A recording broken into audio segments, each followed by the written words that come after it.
Olá, sejam bem-vindos novamente ao podcast Boleiros de Humanas, um programa Podercast, a divisão de podcasts do jornal digital Poder 360.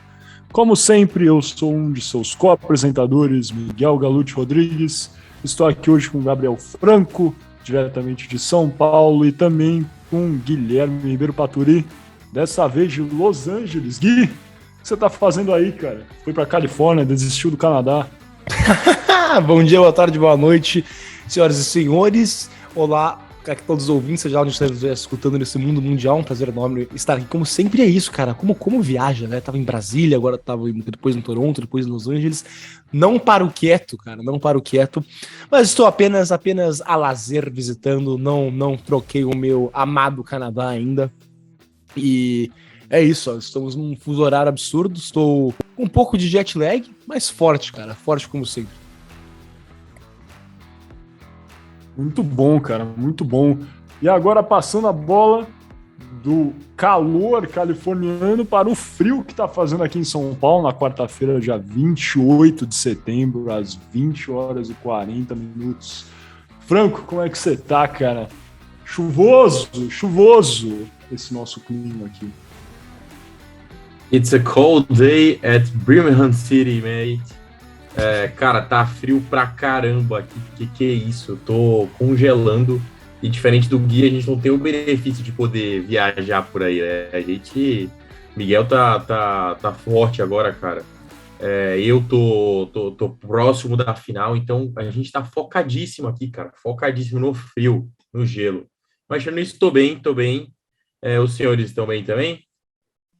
Cara, tô bem também, obrigado por perguntar. O Franco, né, tá se preparando, a gente tá se encaminhando para a final do São Paulo Futebol Clube. Isso aqui vai ser lançado no dia 30 de setembro, ou seja, um dia antes da final do São Paulo. Caramba, é uma coisa pesada, cara, tensa. Palpite para a final, Franco, quanto vai ser o jogo, cara? Cara, eu falei hoje que a gente vai ganhar de 3-1, com um gol do Patrick e Caramba. 2 do Luciano. Eu acho que vai ser 1-0 com gol do Igor Gomes, cara. E o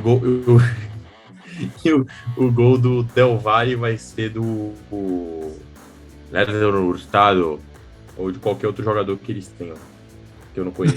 Caicedo, tem cara de jogador deve ter um equatoriano. Caicedo.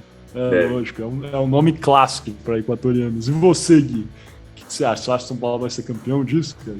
O Tricas será campeão da Copa Sul-Americana, mas vai ser difícil, cara. Eu tô achando que vai ser 2-2, resultado dos pênaltis, com o Jandrei se consagrando como um dos maiores ídolos da história do tricolor paulista.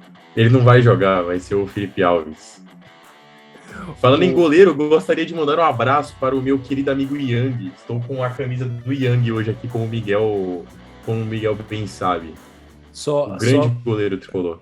Como esse só áudio, vocês não viram, caros ouvintes, mas o Miguel ficou tão indignado com o meu comentário do Jandrei que ele levantou e foi embora. Tive que sair, meu cachorro tava comendo aqui o controle da minha televisão.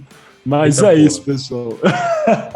Estamos dando início aqui ao nosso 44º episódio. É isso mesmo, 44º. E hoje, né, também, a gente está gravando aqui dia 28, será lançado no dia 30, 2 dias antes das eleições no Brasil. Então, nada mais justo do que a gente produzir um episódio que está correlacionado ao clima eleitoral. O nosso intuito aqui é, logicamente, apresentar uma análise, rememorar eventos históricos e realmente trazer as informações necessárias, logicamente, parando. A gente sabe que isso aqui é um tema complexo, hein? Vocês estão vendo aí, já sabem que é sobre impeachment de Dilma Rousseff. Então, cara, não é o suficiente. Tem filme a favor, o processo de impeachment, filme contra, tem livro, tem artigo. Muita informação para vocês se debruçarem aí, formarem a opinião própria, caso não tenham ainda.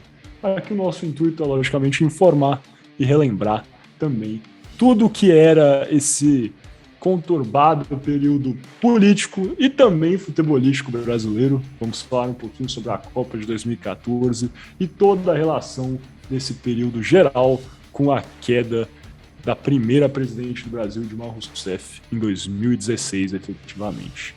Sem mais delongas, então vamos passando para o nosso primeiro bloco, o Kickoff.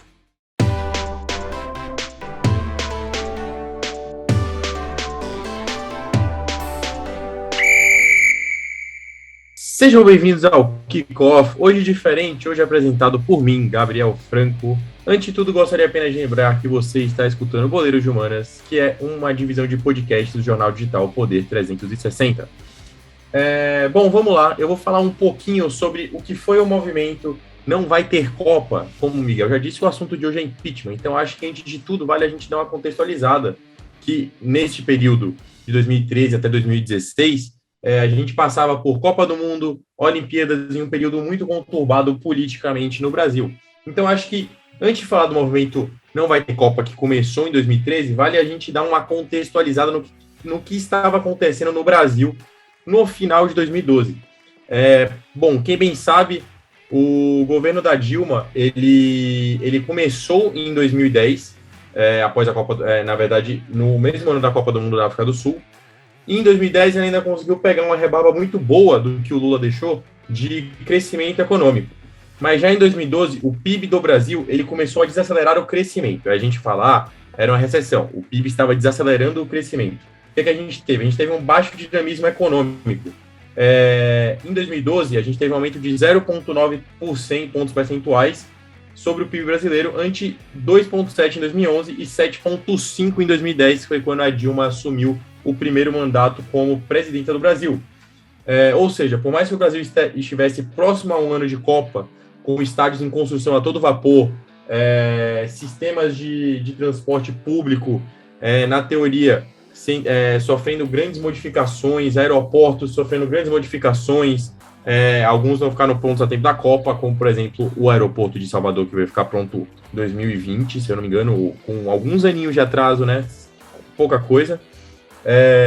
Mas então, ou seja, por mais que o Brasil estivesse próximo desses anos de Copa, e com toda essa infraestrutura a ser terminada, o Brasil deu uma travada no desenvolvimento do produto interno bruto, que é basicamente tudo que o Brasil produz. Então, todas essas obras e infraestruturas, elas deveriam reverberar para que o PIB ele crescesse, porque você gera emprego, você gera um desenvolvimento econômico muito positivo quando isso acontece. Então, vamos lá. O que acontecia com o país vivendo esse cenário de pouco dinamismo econômico? A gente tinha muitas estatais à frente das principais demandas de infraestruturas e sociais. Obviamente, a gente tem as grandes empresas que todo mundo sabe que acabaram se envolvendo nas questões mais a fundo dos processos de Lava Jato, que também se relacionaram com os processos eleitorais que acabaram sendo logo após esse período de impeachment. Mas a gente também tinha muita estatal à frente desse ponto aí. Não estou falando apenas das empresas de construções, as grandes como a OS, Odebrecht, que a gente sabe muito bem o que aconteceu, mas também estou falando de estatais, visto que o Brasil é um dos países com o maior número de estatais no país. E aí, o que acontecia com esse cenário? O governo brasileiro ele decidiu tomar algumas mudanças, visto que a gente tinha muita empresa gerando pouco retorno financeiro e uma desaceleração econômica. Essas mudanças elas serviriam para poder melhorar o balanceamento de contas do país. Sim, eu estou falando, na verdade, do aumento das tarifas de transporte, que vão gerar outros problemas mais à frente. Mas elas começam por aí, porque a verdade é que, à época, o setor do transporte público era considerado bem precário pela maior parte da população brasileira. E, além disso, o país vivia um ano de estruturação pré-Copa do Mundo. Portanto, na cabeça do cidadão comum brasileiro, não estava batendo muito bem esse aumento de tarifa, de tarifa de passagem de metrô, trem, para poder você conseguir melhorar a infraestrutura de algo que deveria já estar bom para um período de Copa do Mundo e de Jogos do Rio que o Brasil ia passar mais à frente. Visto que estavam sendo construídos nessa época mega estádios, como todo mundo bem sabe, quais são, que hoje alguns deles são elefantes brancos, e que na época existia um investimento muito forte em cima deles. Por conta disso, os brasileiros saíram em multidões, começaram a sair em multidões para manifestar nas ruas contra a FIFA, O movimento FIFA Go Home, ou então, em português, FIFA vai embora, ou FIFA vai para casa, na tradução mais literal do termo em inglês, esse movimento ele vinha ganhando força com gritos de não vai ter Copa, com cartazes intitulando que professores deveriam ganhar mais que jogadores e outros protestos, outros tipos de protestos que vocês já estão cansados de saber que aconteciam nessa época. Tudo só piora quando no dia 25 de janeiro, na cidade de São Paulo, manifestantes foram violentamente reprimidos em uma manifestação contra a Copa do Mundo. Vários vídeos foram publicados na mídia mostrando a polícia militar atirando com balas de borracha em jovens detidos e deitados no chão. Cerca de 128 pessoas foram feridas. Então, os movimentos que na Grande São Paulo se davam principalmente pelo alto investimento feito na construção do Itaquerão, estádio do Corinthians que se localiza na zona norte de São Paulo, que no início da Copa tinha uma previsão orçamentária por em torno de 800 milhões de reais e que no final da Copa, na verdade, custou 1,2 bilhões de reais de reformas e de construção de estádio com seus banheiros de mármore, infraestrutura impecável, porque sim, já fui no Itaquerão, a infraestrutura de lá é incrível, realmente são todos maravilhosos, mas que a população à época achava muito estranho o custo exorbitante que nem ele foi, com 400 milhões a mais no caixa do nada, era quase 50% de crescimento do valor inicial da obra. É normal que obras elas acabem sofrendo alterações de preço, principalmente com a demora do tempo por conta da inflação, ajuste de preço de produto. A economia trabalha em cima também das compras desses produtos, desses materiais que as empresas acabam comprando ao longo dos tempos. Mas realmente um custo aumentar em quase 50% era algo que deixava as pessoas com uma pulguinha atrás na orelha. Então vamos lá, o que aconteceu? Esse movimento que foi reprimido, fortemente reprimido pela polícia, teve um movimento no Brasil todo. Protestos foram convocados por redes sociais e panfletagens, e no dia 26 de maio de 2014 já, as manifestações se aproximaram pela primeira vez da delegação da Seleção Brasileira de Futebol. No Rio de Janeiro, os jogadores eles estavam a caminho da Granja Comari. E o que aconteceu? Professores grevistas colaram adesivos escritos "Não vai ter Copa" no ônibus oficial da seleção, que se dirigia para o centro de treinamento, que já foi citado, em Teresópolis. E eles gritavam contra o ônibus brasileiro a seguinte frase: "Pode acreditar, educador vale mais do que o Neymar." Assim como já foi dito, os professores também, eles falavam fortemente sobre os salários dos jogadores, a desigualdade de salários que é evidente no Brasil, até hoje no caso, mas esse era uma das principais reclamações, Bom, mas aí o que a gente tem de resumo? Que esse movimento anti-Copa, ele teve início em 2013 e ele teve sim grande papel nas manifestações posteriores a isso que acabaram resultando no impeachment. A gente tem um grande apreço popular, uma grande massa popular que lutava contra o alto investimento dos estádios, principalmente no estádio de São Paulo, que teve toda uma questão de vai ser a reforma feita no Morumbi, não vai ser, o Allianz também tem construção, porque a gente não usa o Allianz e acabou sendo Itaquera, que era uma zona desocupada na zona norte de São Paulo. Vale lembrar que o Corinthians ele sempre teve sede no Parque São Jorge, que também fica perto da próxima zona norte de São Paulo, mas que não é Itaquera, é mais para frente, tanto que eu sei, porque eu conheço pessoas que trabalham no Corinthians, que em dia de jogo eles se deslocam para o estádio de Itaquera, e eles têm um deslocamento até consideravelmente distante, assim, é razoável a distância que eles percorrem para poder chegar até Itaquera. E também não é próximo ao CT, é próximo ao CT, entre aspas, mas não é uma zona que já era do Corinthians, uma zona que foi utilizada pelo Estado para a construção desse estádio, e depois ela foi dada para o Corinthians com a concessão de que o Corinthians deveria pagar essa dívida de 1,2 bilhões que o Corinthians paga até hoje em cima da amortização do preço dos ingressos. Mas sim, toda essa questão, toda essa briga política teve impacto, e eu acho que assim, opinião pessoal, foi o estopim da crise, junto ao aumento da tarifa do transporte público, obviamente, que gerou diversas manifestações ao longo do país, que era aumento, se eu não me engano, dos 4 para os R$ 4,20 de tarifa de transporte. E foi o início, e esse estopim já refletiu nas eleições presidenciais do ano seguinte. Vale lembrar que o Brasil ele tem eleições, coincidentemente, em anos de Copa do Mundo, como a gente vai ter esse ano. Em 2014, tiveram eleições presidenciais, e a Dilma não ganhou com tanta tranquilidade assim no segundo turno. Ela ganhou com 3 pontos percentuais acima do Aécio Neves, que era o candidato do PSDB à época, a Dilma pelo PT, obviamente, e já refletiu um pouquinho no movimento popular brasileiro, que já polarizava a população. a gente via grandes movimentos de direita, grandes massas de direita se formando contra o governo do PT, que ele vinha desde os 2 últimos governos Lula, então já eram 12 anos de PT indo para 16 anos com a Dilma, que acabou sendo eleita com o Michel Temer de vice. E esse grande movimento já começou com uma votação acima do normal no PSDB, no candidato Aécio Neves. Então, o que a gente tem de conclusão? Que todo esse movimento não vai ter Copa, acabou não resultando em nada, porque teve Copa, assim como todos sabem, o que aconteceu na Copa aqui, todo dia é um 7-1 diferente, né?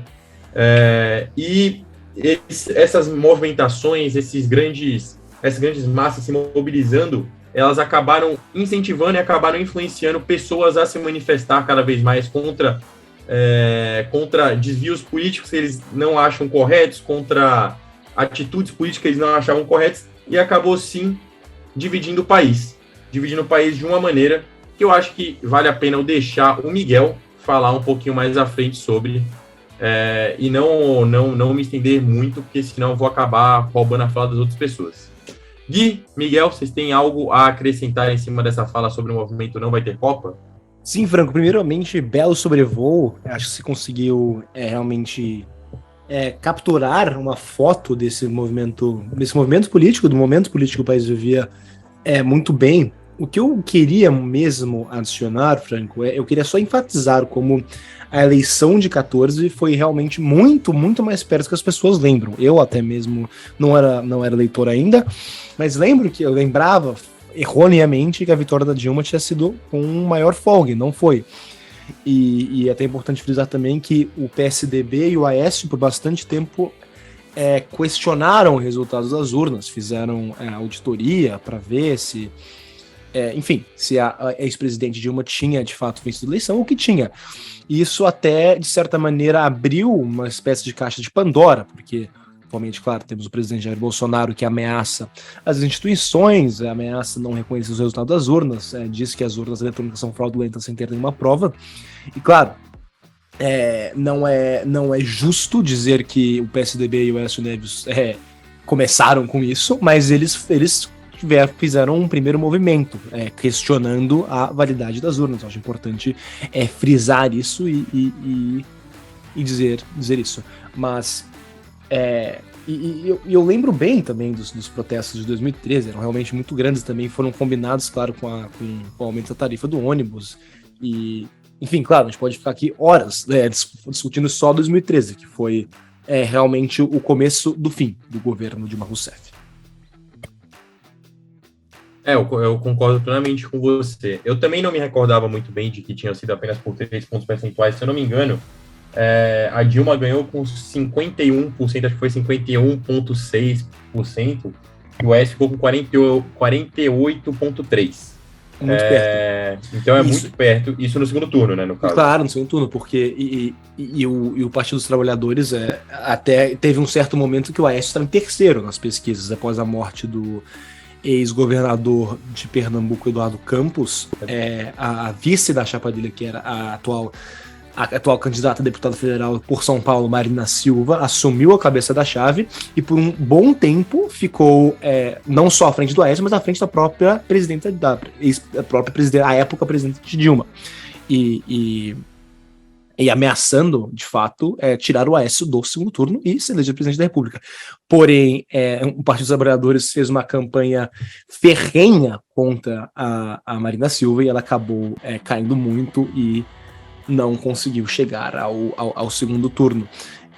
Porque, claro, Franco, é bem interessante mencionar isso, porque atualmente estamos vivendo um contexto em que no dia 2 de outubro, domingo, pode ser que o ex-presidente Lula vença já no primeiro turno com uma margem pequena, 50%, 51%, mas isso que você falou exatamente, foi no segundo turno, o que é uma margem muito estreita. Para referência, o Bolsonaro, em 2018, ganhou por cerca de 54%, quase 55% dos votos contra 44% ou 45% do Fernando Haddad.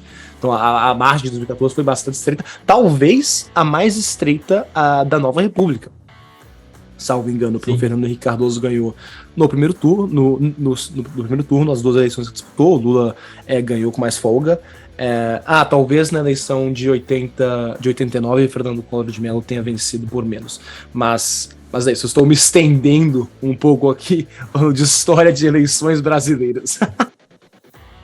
Não, e eu acho que até vale a gente traçar um parâmetro com a de hoje, que eu acho que a que mais se aproxima talvez seja de 2010, que a situação era que a Dilma ela tinha 46% das intenções de voto no primeiro turno e acabou passando com 46% de voto, das intenções de voto no primeiro turno, esperava uma vitória no primeiro turno da Dilma, que não aconteceu. E o José Serra, que estava em segundo, tinha 32% das intenções de voto e passou para o segundo turno com 32% das intenções de voto. É algo muito próximo que a gente tem 48 e 33, não é? Se eu não me engano, 48 e 31, é algo do gênero assim. Não vi a última intenção de pesquisa, tem tempo, eu não vejo, na verdade. Precisava me antenar mais. Eu só para corrigir o que eu falei, eu acho que você tem razão, Fernando. A eleição de 2014 foi vencido com a margem mais estreita da história da Nova República, porque o Fernando Collor de Mello ganhou com 53% contra 46% do ex-presidente Luiz Inácio Lula da Silva. O Fernando Henrique, claro, ganhou no primeiro turno as 2 eleições que disputou. O Lula ganhou com uma larga margem do José Serra no segundo turno e de Geraldo Alckmin também em 2006. E a Dilma, em 2010, também ganhou com uma boa margem do ex-governador José Serra. Miguel, tem alguma consideração para dar sobre todo o movimento Não Vai Ter Copa? Porque eu sei que na época você também levava cartazes por aí, falando que os jogadores deveriam receber menos do que os professores, que o hospital não... Mas aí você tem um irmão que levava cartaz também falando que o hospital não ganha Copa. Era uma briga aí, né, cara? Ai. Invadiu os laguinhos da República, cara. Olha, essa parte é verdade, mas a gente tem que ir em protesto independente, cara, de apoiar ou ser contra, para entender o que está acontecendo, fazer parte desse grande momento histórico brasileiro e analisar. Na verdade, isso aí foi o do laguinho, acho que foi em 2015 e 2016. Era mais adiante. Mas, enfim, de toda forma, eu era um pouco mais novo na época, mas tenho larga lembrança dos acontecimentos, do enfurecimento das jornadas de 2013 e o que isso carregava. Eu acho que é um movimento que marcou, sim, o início de uma mudança política no Brasil, no momento, acho que destoa, né, diverge um pouco do que começou esse movimento, mas sendo completamente honesto, acho que tá aí todo o núcleo, toda a base do que vem acontecendo na política brasileira pode ser ancorada, pode ser desenhada aí nesse movimento que começa em 2013. Mas acho que a gente vai ver isso aqui nos próximos blocos. Oi, fala aí, mano. Não, a única coisa que eu ia falar é que eu acho que eles também traçam paradigmas que são citados até hoje, porque, por exemplo, essa questão do aumento das tarifas de transporte, elas acabaram gerando uma discussão sobre privatização de bens públicos. Eu citei até que o Brasil tem muitas estatais até hoje, tinha também na época, tinha mais estatais na época, e são pontos que são, aspectos que são falados até hoje. Que nem a última proposta de privatização, que foi obviamente negada porque é anticonstitucional, foi a ideia de privatização das praias, que o ministro da Economia acabou dando recentemente, e começou nessa época, né? Porque era um aumento de um serviço público que a população considerava precária. Parte desse serviço público foi privatizado, realmente a linha privada de metrô, por exemplo, de São Paulo é muito boa, quem andar na linha 4 do metrô, quem andar se eu não me engano, a linha Esmeralda também, que é privatizada, são linhas muito boas. As linhas estatais também não deixam de ser boas, são linhas que acabaram melhorando com o tempo, mas esses assuntos eles reverberam até hoje, né? Não só em relação a aumento de tarifas estatais ou corrupção também, que foi um assunto que vai ser falado pelo Miguel e que acabou indo mais à frente também depois e que é falado até hoje. E acho que essa polarização do país até hoje é bem evidente. A gente vê sempre as pessoas tendendo para um lado e na outra eleição vão para o outro, e o país sempre fica dividido entre você tá errado, você tá mais errado que eu, se você não concorda comigo, eu vou te bater. Perfeito. Então vamos fechar esse bloco que a gente já está evadindo bastante. Teve até comentário aí, Franco, lembrando o que o ministro Paulo Guedes sugeriu ontem no Flow Podcast, né, dia 27 de setembro. Paulo Guedes falou, né, sobre essa potencial privatização das praias. Depois, quem quiser assistir, dá um pulo lá no canal do Flow. Para terminar aqui, então, passando para o nosso segundo bloco, o Toca Me Voe.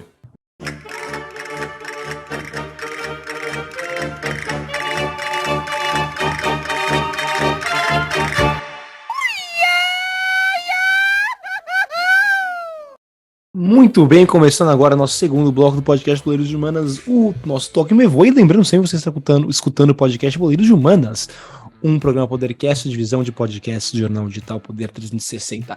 E agora, nesse bloco, senhoras e senhores, eu vou falar agora, sair um pouco da esfera política por um tempinho, porque apesar de tudo, somos boleiros de humanas, vamos falar aqui, da Copa do Mundo 2014, que foi um dos fatores que levou o povo à rua em 2013, que, como eu falei no último bloco, foi o começo do fim do governo Dilma Rousseff e do Partido dos Trabalhadores no poder no Brasil, pelo menos até agora, dia 28 de setembro, quando estamos gravando, ainda não tivemos as eleições do dia 2 dessa semana.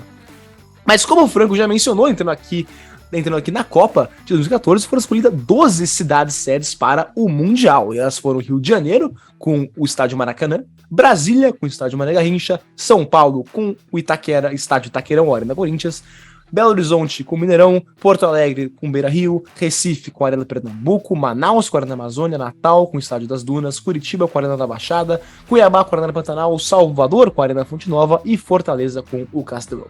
Então, realmente, todas as regiões do Brasil foram representadas em cidades-sedes para a Copa do Mundo, o que foi divertido na época, mas atualmente talvez não tenha sido uma boa ideia. Olhando para trás, foi como o Franco bem falou, diversas das arenas viraram elefantes brancos, onde há muitos poucos jogos.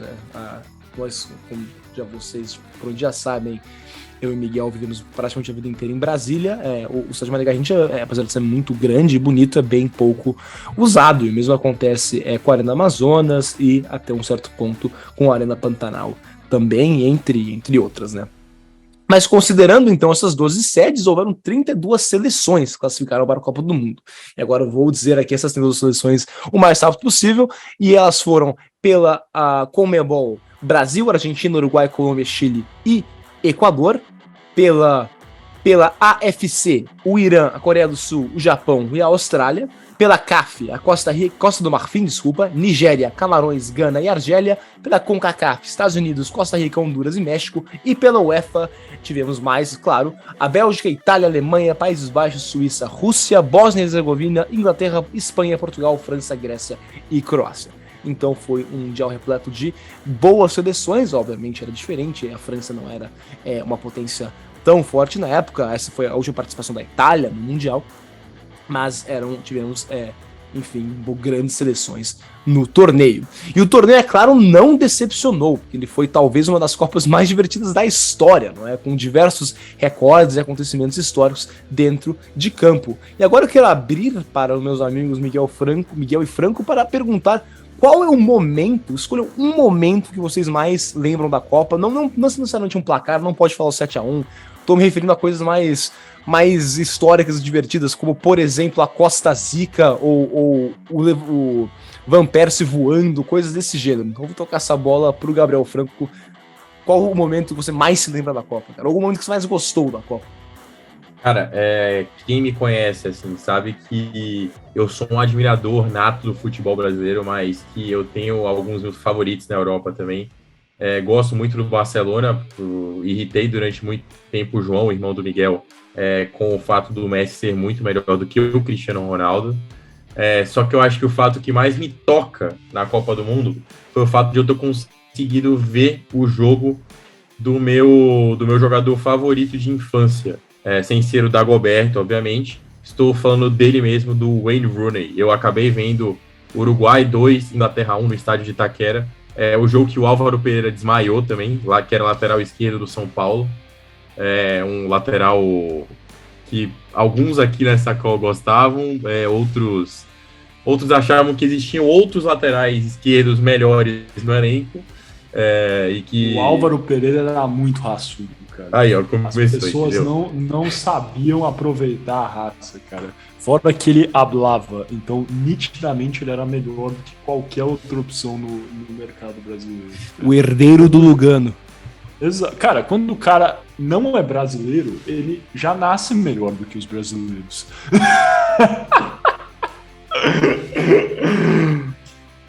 Mas enfim... Tem ironia, hein? Pelo amor de Deus, galera. Não vamos...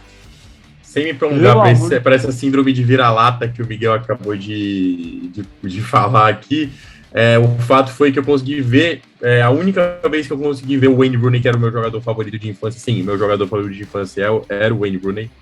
Nunca jogou pelo time que eu gosto na Europa, mas quem liga para isso? Em campo. Exatamente, sim, o Wayne Rooney foi um... Teve um final de carreira meio triste, né, cara? Ficar bêbado em Washington, era uma coisa meio triste. Mas agora ele tava saindo relativamente bem. Ele foi técnico do seu time de infância, o Derby County. Desejamos aqui do Boleiro Joanas a toda a sorte do mundo. Agora, o manager, Wayne Rooney. Mas, Miguel, qual foi o seu momento da Copa de 2014, cara? Cara, eu acho que o meu momento da Copa... Eu lembro muito desse gol do Van Persie. Na hora que você falou, veio à cabeça, mas você já falou, então... Fiquei pensando em outros momentos que me marcaram. Acho que a mordida do Suárez foi muito marcante para todo mundo que tá assistindo na Copa colada. Eu lembro muito que a Itália foi eliminada, né? O pessoal reclamou. E, enfim, a Barilla, a marca de macarrão, fez um post no Instagram falando sobre a volta dos jogadores. Colocou lá 11 rigatones assim, né, simbolizando os jogadores da Itália, e tinha um Rigatoni que tava com uma mordida, sendo que Chiellini, né, no caso, tinha sido mordido pelo Suárez. Mas o mais marcante, eu acho que eu lembro, assim, que foi muito, muito marcante e engraçado até pra mim, foi o momento que o Higuaín fez um gol impedido contra a Alemanha, saiu comemorando, gritando, e daí viu que estava impedido, e daí toda aquela alegria do argentino foi por água abaixo. Que pena, meu Deus. Eu lembro muito disso, eu lembro que o Higuaín, eu não lembrava, mas revi os melhores momentos daquela final Argentina e Alemanha, e cara, o que a Argentina perdeu de chance naquele jogo é a famosa covardia federal, pessoal. Depois convido vocês a pesquisarem, porque é brincadeira, cara, é brincadeira. Para complementar o que você disse, Miguel, a mordida do Suárez foi até mais chocante, porque o Suárez tinha acabado de ser vendido do Liverpool para o Barcelona. Ele teve que ficar 3 ou 4 meses suspenso, não pôde estrear para o Barcelona por um longo período de tempo. Fez até o Barcelona, enfim, acho que alguns executivos do Camp Nou pensaram que fizeram uma compra equivocada e compraram um jogador desequilibrado. Mas o Luis Suárez, é claro, acabou marcando época no Barcelona. E sobre a Argentina, exatamente, Miguel, o Higuaín é responsabilizado pela maioria dos argentinos como o culpado da Argentina não ter levantado a taça naquela ocasião, perdendo diversas chances, inclusive na prorrogação, antes do fatídico gol de Mário Götze, o que nunca vingou. Mas para mim, o meu momento predileto da Copa não foi nem na Copa em si, mas foi quando a Itália enfrentou o Fluminense em volta redonda, e foi 5-3 ou 5-2 para a Itália, com os reservas, os titulares do Fluminense vencendo os titulares da Itália. Foi uma coisa maravilhosa de se ver. Ganharam o segundo tempo. O Fernando Diniz virou comentarista do Boleiro João. Isso tá acontecendo. Ganharam o segundo tempo, cara. É simplesmente isso. O Birubiru fez gol esse jogo, não fez não? Fez gol. Onde tá o Birubiru, cara? Birubiru, cara, se você estiver ouvindo aqui o podcast, cara, eu acho que você foi realmente, cara, assim, menosprezado pelo tricolor paulista, cara. Nunca teve chance, cara. Você era um cara do bem. Volte. Não, inclusive, o técnico do Fluminense era o Cristóvão Borges, que é muito melhor do que o Cesare Prandelli, que era o técnico da Itália, né? De fato, e fica, porque ganhou o segundo tempo, justamente, né? Exato. A Itália nunca mais foi a mesma depois de jogar com o Fluminense Volta Redonda, essa é a verdade. Mas agora, Mas agora, entrando de vez na Copa do Mundo de 2014 em si, né, entrando dentro do campo, a fase de grupos ocorreu com Brasil e México sendo classificados do grupo A, com Croácia e Camarões ficando pelo caminho. No grupo B, a Holanda e o Chile passaram, com a Espanha sendo eliminada e a Austrália também sendo eliminada. No grupo C, a Colômbia e Grécia se classificaram, deixando Costa do Marfim e Japão pelo caminho. No grupo D, a Costa Rica classificou primeira do grupo, seguida pelo Uruguai, com Itália e Inglaterra ficando pelo caminho, com talvez um dos grupos mais surpreendentes do Mundial. No grupo E, a França e a Suíça classificaram, deixando Equador e Honduras pelo caminho. No grupo F, a Argentina e Nigéria classificaram, deixando a Bósnia e Irã para trás.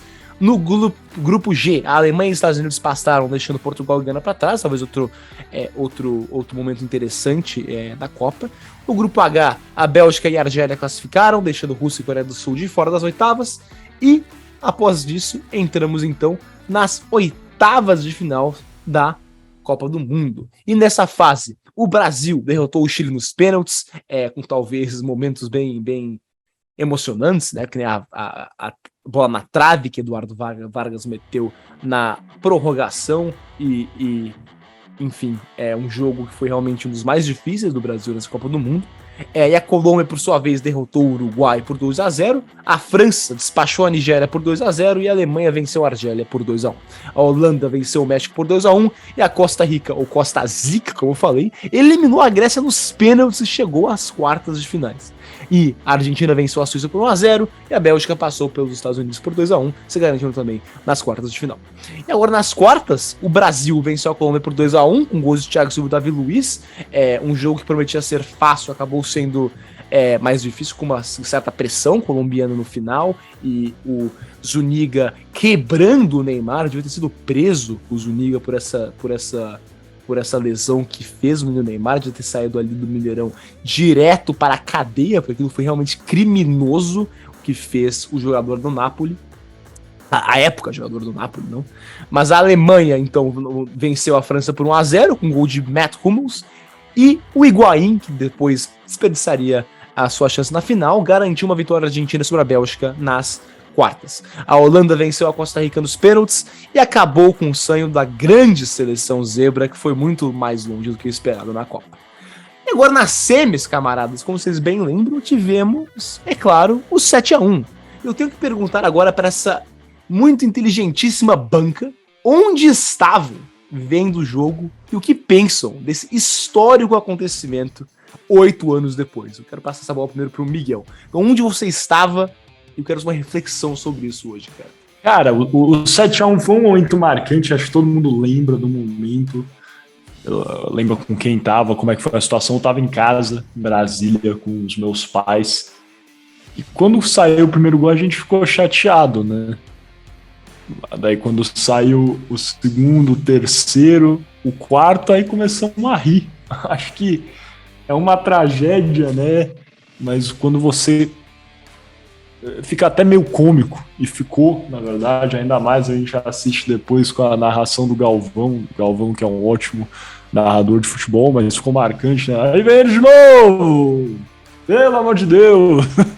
Enfim, é isso, e virou 5-0, terminou 7-1, se eu não me engano, né?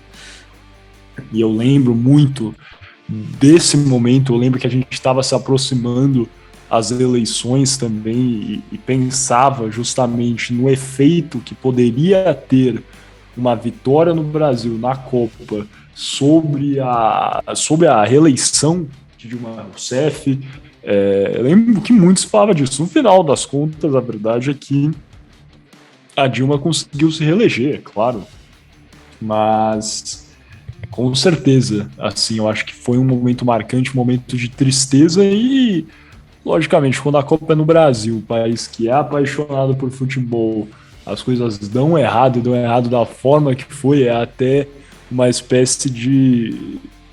tem um simbolismo, né? Eu acho que vários críticos podem se abraçar. Eu acho que é o que acabou acontecendo também dentro do campo da política brasileira, para a gente fazer uma analogia aí. Mas é isso mesmo, eu lembro que eu estava em casa, em Brasília, assistindo com os meus pais e, cara, muito embora tenha sido triste, também foi certamente cômico e engraçado. Eu lembro que eu tava com os amigos e com meus pais também. É exatamente a mesma história, cara. O Miller faz o gol no escanteio que o Davi Luiz dá uma vaciladinha na marcação. A gente ficou, pô, tá vendo? Encheram muita moral do Davi Luiz, porque não sei se vocês lembram, o Neymar tinha se machucado, começaram a falar que o Davi Luiz era a salvação da seleção. Eu acho o Davi Luiz muito bom jogador, mas não dá pra gente colocar toda essa carga num zagueiro. Vai lembrar que o Thiago Silva também não tava jogando. Quem estava jogando era o Dante, que conhecia muito bem os alemães. Aí a gente tomou o primeiro gol. Aí eu fico um pouco triste, mas eu falo, pô, dá pra gente virar, a gente consegue virar. O Brasil tava atacando mais do que a Alemanha. Só que qual que era o problema? A Alemanha chegava e fazia um gol. Aí o Klose fez o segundo gol e passou o Ronaldo na artilharia da Copa do Mundo. Aí já começou de vez inclusive a transmissão da FIFA foi tão legal na hora que focou a cara do Ronaldo, que era comentarista da Globo. Então, tipo assim, se vocês olharem a cena, o Galvão ele fica até desconcertado na hora dele narrar o gol.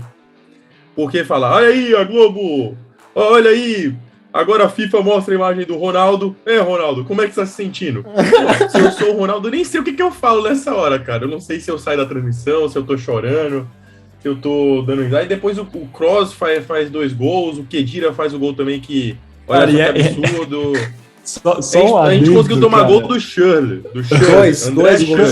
Enquanto você tá falando isso, ó, sente, eu lembro muito disso, cara, porque eu tava assistindo a Bandeirantes.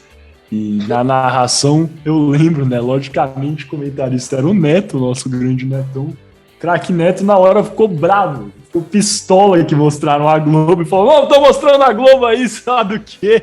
Eu lembro muito disso também. Que mostraram a Globo, apareceu o Ronaldo lá, cara, todo mundo com aquela cara de orifício anal. E é isso, em choque com o que estava acontecendo. Mas é isso, realmente, cara, é meio complexo, mas cômico. No final do dia foi cômico. Eu acho que a gente conseguiu tomar o único gol que o Khedira fez na carreira, assim. Eu duvido que vocês acharam nenhum outro gol que o Khedira tenha feito. E que seja principalmente bola no chão. Porque, se não sei se vocês lembram, tocaram a bola pra trás e ele fez o gol sem goleiro. Eu vi isso 7x1 viajando na Europa, eu estava na Holanda, e no dia seguinte as pessoas pediam, davam seus pêsames pra mim na rua. Foi uma coisa bem interessante. As pessoas me viam, falavam que era do Brasil, desculpa, uma pena, que chato, né? E foi realmente chato. E só uma reflexão futebolística sobre isso, eu sempre me pego muito questionando a reação da CBF acerca do jogo, porque você imaginaria que depois de um choque desses, teríamos alguma mudança grande no futebol brasileiro, mas a reação da CBF foi trazer o Dunga, que não já tinha uma larga discussão sobre o Dunga no Boleiro de Humanas, mas vocês hão de concordar que a reação de maior surra da história das Copas ser o Dunga não foi talvez a melhor coisa do mundo, sendo que tínhamos outros técnicos mais jovens e poderiam ter assumido essa seleção, como o próprio Cuca, o tempo não foi bom com esse técnico, mas a época na época Marcelo Oliveira estava voando, mas fica meio chato falar isso porque ele acabou não sendo muito bom depois. Mas, enfim, eu não achei muito boa a reação da CBF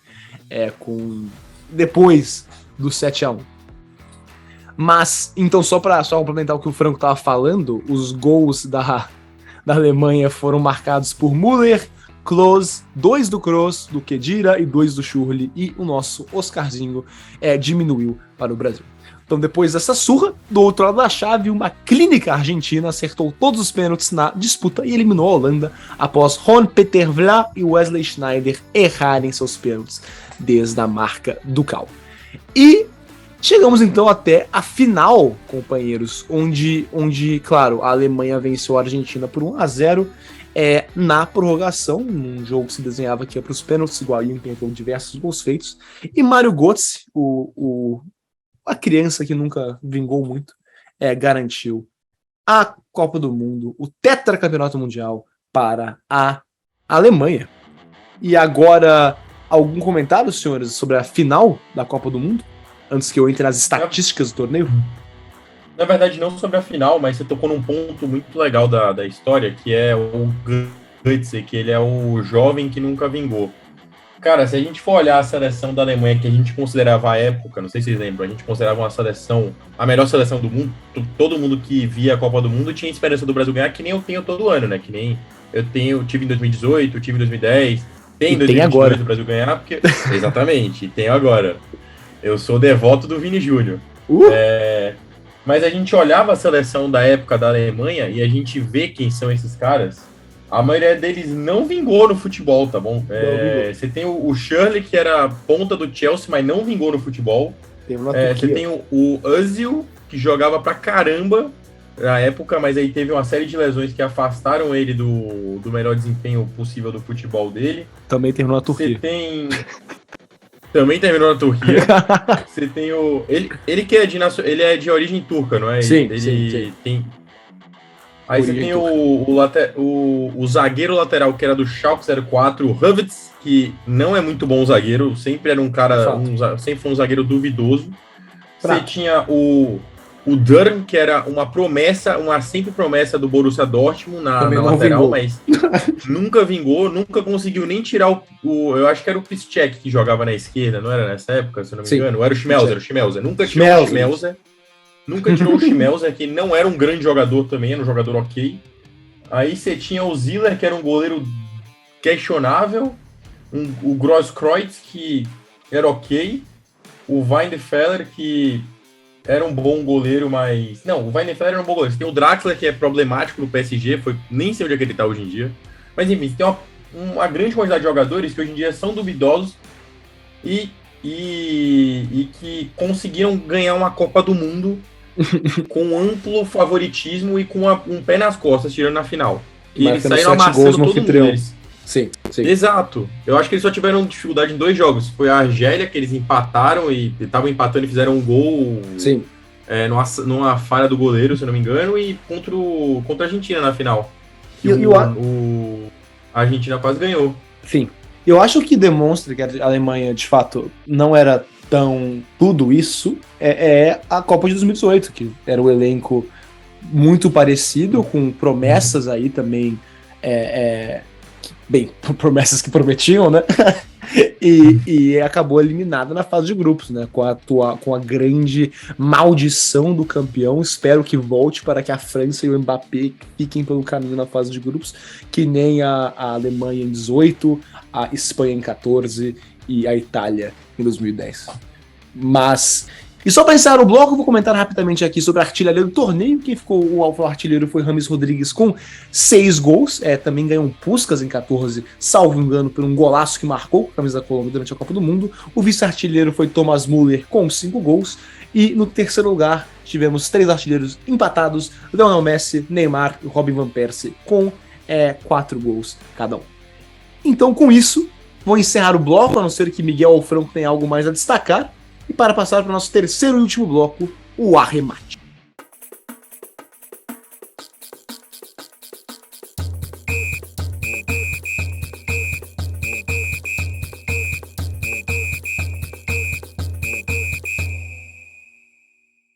Sejam bem-vindos, então, ao nosso terceiro e último bloco dessa primeira parte do podcast Boleiros de Humanas, que é uma produção Podercast, a divisão de podcasts do jornal digital Poder 360.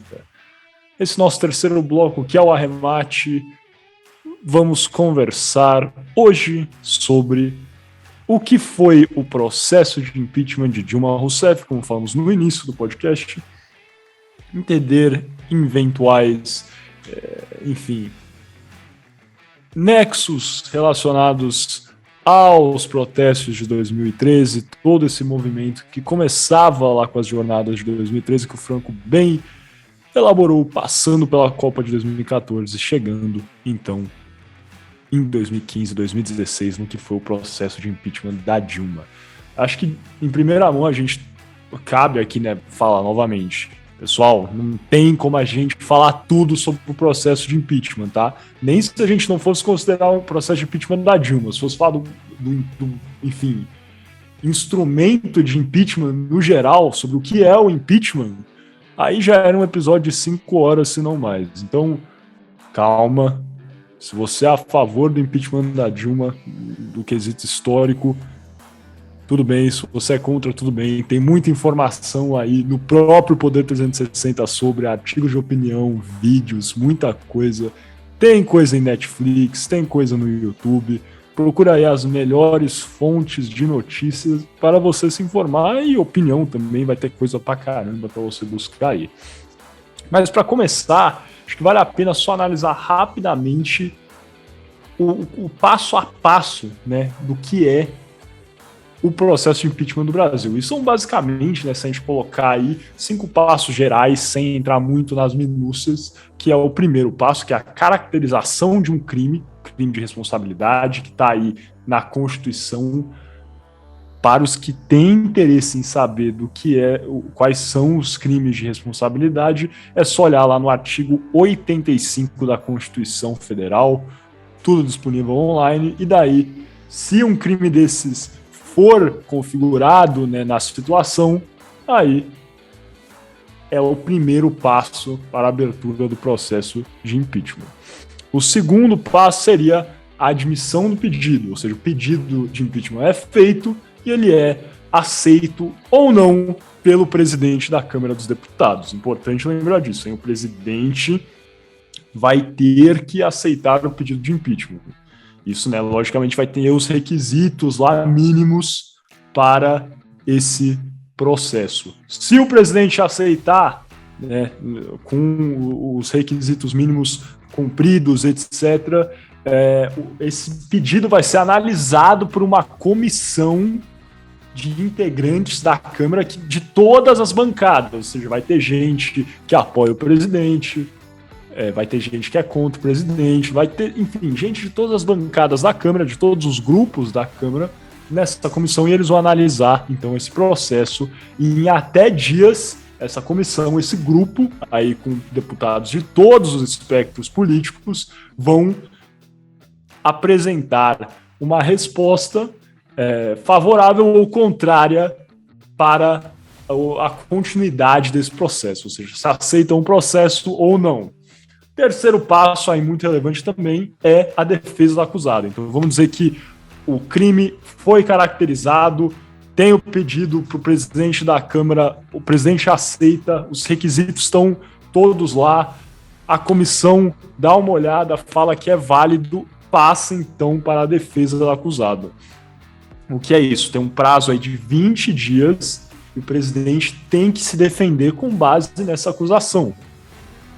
E, novamente, depois desse prazo de 20 dias, depois da defesa do presidente acusado, o pedido precisa ser colocado em votação pelo presidente da Câmara e aceito em uma maioria qualificada. E o que é uma maioria qualificada? É 2/3 dos deputados. Não é só uma maioria simples, né? Ou seja, 50% mais um, mas sim qualificada. Porque realmente o impeachment é algo muito extremo, né? Se a gente for parar para pensar, a gente está tirando o presidente do poder. Então, realmente precisa de 2/3 dos deputados para passar nessa etapa.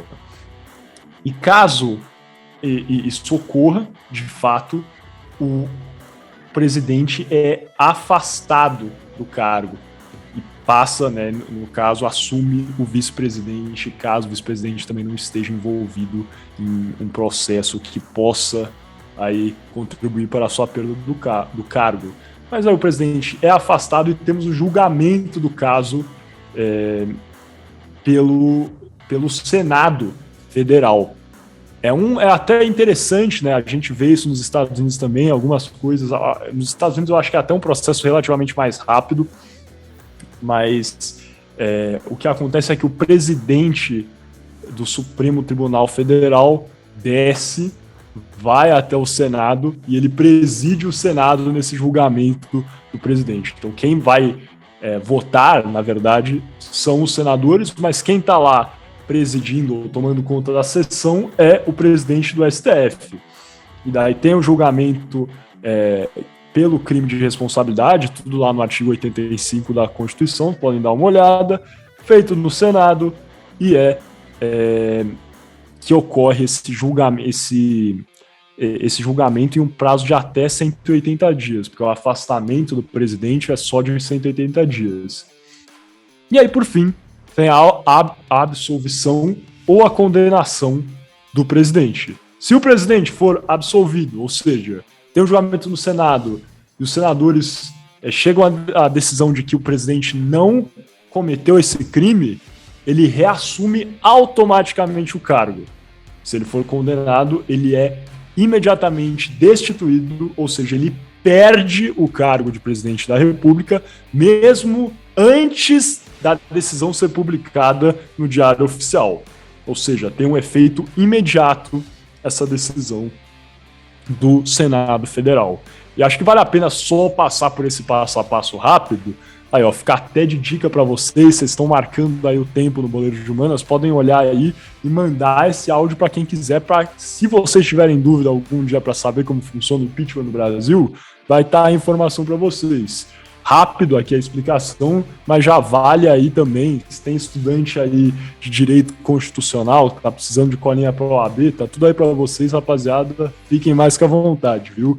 Tem, logicamente, várias minúcias aí sobre o que é o processo de impeachment, mas vale a pena a gente ter tudo isso em mente, só para a gente, enfim, analisar o que foi toda essa questão do impeachment da Dilma.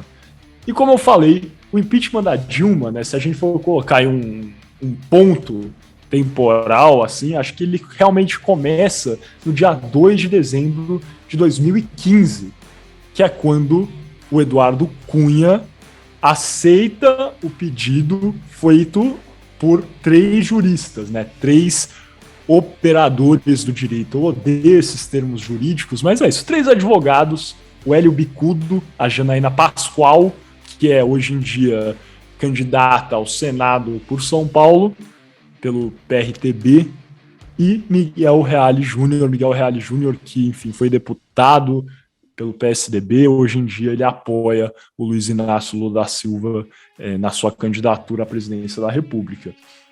E esse pedido foi feito e o ex-presidente da Câmara dos Deputados, Eduardo Cunha, aceita esse pedido no dia 2 de dezembro de 2015. O impeachment dura até o dia 31 de agosto de 2016.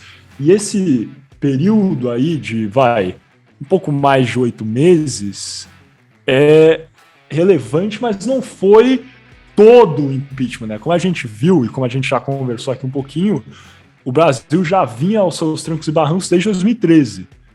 Com certeza, tenham isso em mente. Tudo que estava acontecendo, desde o ponto que há o aumento na tarifa do ônibus, a todas as questões das suspeitas e as denúncias de corrupção em obras públicas, em obras de Olimpíada, de Copa do Mundo, contribuem a esse processo.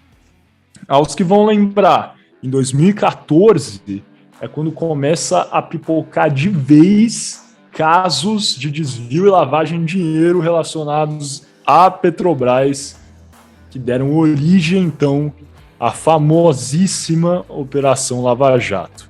E a gente sabia naquele tempo como que era esse sentimento anticorrupção, né? Em 2013 já tinha começado com a Lava Jato, então foi outros 500. E entra muito da Copa do Mundo disso, né? A gente lembra aí várias delações premiadas, gravações, enfim, que depois a gente, né, agora sabe, enfim, elas foram algumas revistas, muito, né? Foi considerado que a 13ª Vara Federal de Curitiba não era competente, ou seja, não era a vara que deveria julgar o caso da Lava Jato. Enfim, tem várias questões, não vai dar para entrar em tudo, mas a gente sabe, pensando aqui do ponto de vista histórico, como essas notícias, essas delações, tudo isso contribuía para esse sentimento de anticorrupção e de desaprovação com o governo Dilma. E nesse contexto, com muita coisa acontecendo, suspeitas de corrupção na Copa, lembrando aí, né, teve delação, Odebrecht, lá eu não lembro agora, eu acho que foi o Emílio Odebrecht, se eu não me engano, que falou que o estádio de Itaquera era um presente para o ex-presidente Lula, logicamente, né? As delações posteriormente, como eu já falei, foram anuladas, mas tudo isso contribui para esse senso antipetista e esse senso aí anticorrupção que ajudam a florear o processo de impeachment e que realmente marca e dá início aí no dia 2 de dezembro de 2015. O crime de responsabilidade fiscal que o Hélio Bicudo, a Janaína Pascoal e o Miguel Reale Júnior colocam como sendo a base do impeachment é a prática das pedaladas fiscais. As pedaladas fiscais, pessoal, dá para a gente analisar aqui de diversos pontos o que são, se de fato aconteceram.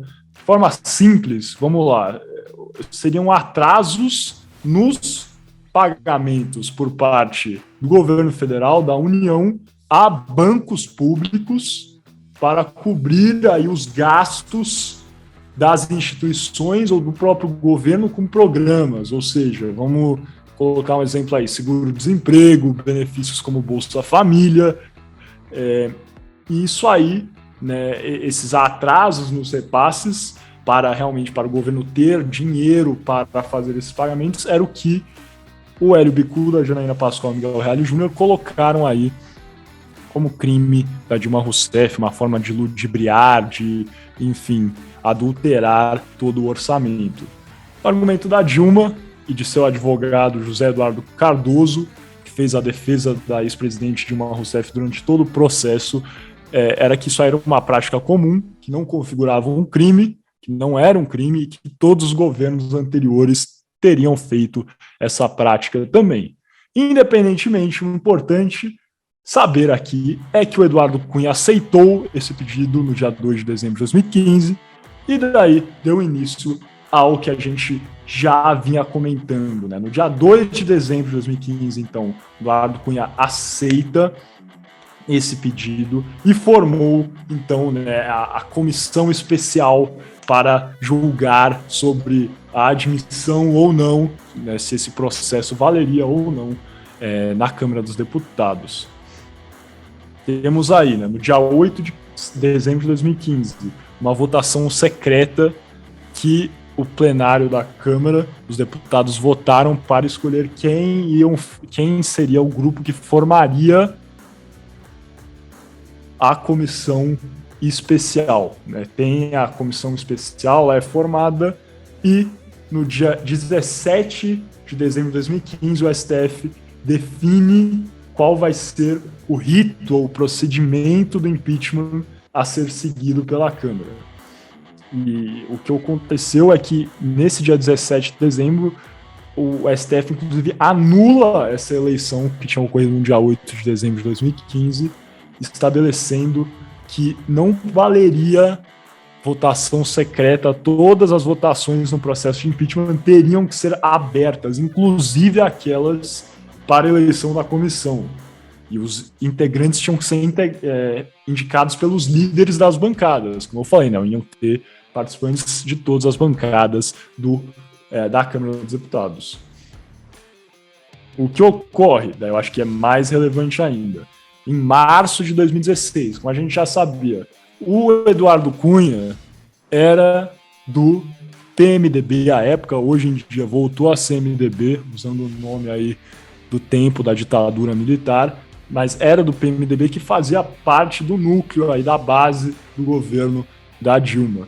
No entanto, a relação já vinha estremecendo, o Eduardo Cunha nunca foi muito chegado aí a essa ideia de apoiar a Dilma e o PT, e a relação entre os dois ferveu ao ponto que o Eduardo Cunha decidiu realmente aceitar esse pedido, né? Tinha aí ocorrido essa quebra entre a relação da Dilma com o Eduardo Cunha por uma... enfim, a gente pode entrar aqui novamente, vai ser outro episódio se a gente for falar só sobre isso, mas é importante saber que teve uma quebra aí entre os dois e esse processo de impeachment, como vocês devem saber, é algo muito desgastante. O país fica meio incerto, não tem investimento externo, porque se você fosse uma pessoa que vai investir no Brasil e você sabe que o presidente pode mudar logo menos, você vai querer investir ou não no país? Muito provavelmente não. Então é péssimo, o país para, foi isso que aconteceu. Em março de 2016 também, todo esse processo acontecendo na Câmara, a Dilma foi perdendo apoio aí dos partidos que faziam a base do seu governo. Por exemplo, março de 2016, quem sai oficialmente do governo é o PMDB, que era o maior partido do Brasil à época, rompe com o governo e sai da base do PT, algo até relativamente esquisito. Como vocês vão lembrar, o Michel Temer, vice-presidente na época, inclusive até hoje em dia, do PMDB, né? Hoje em dia o MDB. Então o vice-presidente tinha rompido com a presidente. Em abril de 2016, no dia 11 de abril de 2016, a comissão especial faz a votação e por 38 votos a 27 aprova a abertura do processo contra Dilma Rousseff. Então passa em mais uma etapa. No dia 17 de abril de 2016, ou seja, dias depois, no plenário da Câmara, tem a votação pelo prosseguimento do processo, com 367 votos a favor e 137 votos contra, o que, logicamente, bate aí a porcentagem de 2/3, né, necessários para o processo seguir para o Senado, e assim, o impeachment da Dilma caminhou para o Senado Federal, que novamente formou a sua comissão para admitir ou não o processo, e no dia 6 de maio de 2016, essa comissão do Senado também vota por 15-5 de forma favorável à abertura do processo de impeachment do Senado. No dia 12 de maio, o Senado abre, então, o processo e afasta a Dilma efetivamente do cargo. E, nesse momento, o presidente do STF, Ricardo Lewandowski, toma conta do caso. E, como já mencionei, o processo de impeachment pode incluir ou não o vice-presidente. Nesse caso, não incluiu. O Eduardo Cunha, né, no pedido, analisou e não tinha base para incluir o Michel Temer. Então, a Dilma foi afastada do cargo e o Michel Temer, no dia 12 de maio, assume, então, o posto de presidente da República. E eu acho que outro ponto aqui relevante, né, tivemos aí em junho de 2016 a comissão especial do processo, vários embates assim, relevantíssimos, históricos, até o José Eduardo Cardoso, o advogado da ex-presidente Dilma Rousseff, discursando no plenário do Senado Federal, também alguns discursos bastante marcantes de senadores da oposição, inclusive o Aécio Neves, que foi o segundo colocado, né, um dos maiores opositores do governo Dilma, e segundo colocado nas eleições de 2014, era senador, justamente à época, né? Ele terminou seu mandato de senador em 2018, então ele estava lá durante todo esse processo e foi relevante aí durante o trabalho no Senado pelo impeachment da ex-presidente Dilma. E no dia 10 de agosto de 2016, o Senado concluiu por 59 votos a 21 que a presidente iria a julgamento. E no terceiro dia de julgamento, a Dilma compareceu ao Congresso para se defender e negou, né, ter cometido os crimes de responsabilidade, ou seja, as pedaladas fiscais que ela foi acusada. Novamente, aí já tocamos na base que foi utilizada de que nessa conduta não seria criminosa de fato. E a Dilma, inclusive, acusou, isso foi uma tese, né, que é inclusive muito lembrado até hoje em dia, acusou o vice-presidente Michel Temer e o Eduardo Cunha, presidente da Câmara, de ter conspirado contra ela, de ter armado, né, um plano para colocar o partido deles no poder. E, no final, no dia 31 de agosto de 2016, temos aí o resultado de todo esse processo, que durou exatamente 273 dias, com a cassação do mandato da Dilma Rousseff, mas sem as perdas dos direitos políticos da Dilma. Ou seja, a Dilma foi cassada, o Michel Temer se torna, então, o presidente da República no dia 31 de agosto de 2016, como falei, é imediato. Se o presidente é condenado, ele perde o cargo imediatamente, o vice-presidente assume de forma permanente, né? Porque o Michel Temer tinha assumido de forma temporária, enquanto a Dilma estava afastada. Dia 31 de agosto ela realmente é condenada, perde o cargo e o Michel Temer assume de forma permanente. E foi justamente isso, a Dilma é cassada, então, mas não perde seus direitos políticos, né? A Dilma, que foi candidata em 2018 a uma vaga no Senado Federal pelo estado de Minas Gerais, mas não foi bem sucedida. A Dilma não foi eleita, né, nas eleições de 2018. Então ela foi cassada, perdeu o cargo de presidente, mas não perdeu os seus direitos políticos. Eu acho que isso aí conclui essa nossa exploração, até talvez não tão rasa do que é o impeachment no Brasil e no que foi o impeachment da ex-presidente Dilma Rousseff, mas novamente, volto a falar que, cara, dá pra gente falar por horas aqui do que foi esse processo e realmente analisar muito mais a fundo, trazendo aí opiniões contrárias e favoráveis ao que foi esse processo de impeachment. Mas acho que uma coisa que fica é, logicamente, esse contexto histórico e esse recorte que a gente fez aqui. É uma coisa que, como eu falei, durou 273 dias, mas que se a gente for analisar tudo, pode começar aí o impeachment da Dilma bem antes, né? Realmente, nas jornadas de 2013. Você não concorda, Gui, Franco? Eu concordo inteiramente, Miguel. Eu na faculdade, terminei agora, que a gente falou nos episódios atrás, eu fiz vários trabalhos, obviamente em inglês, estudando no Canadá, sobre o processo de impeachment, né, a queda do governo do Partido dos Trabalhadores, em particular a queda da Dilma, e me marcou muito um deles que falava sobre um artigo em inglês até, que falava sobre eles apelidou de The June Days of 2013, né, os dias de junho de 2013, quando começou o movimento antipetista forte nas ruas, e que ele nunca foi embora, né? Ele começou aí em 2013, esse antipetismo.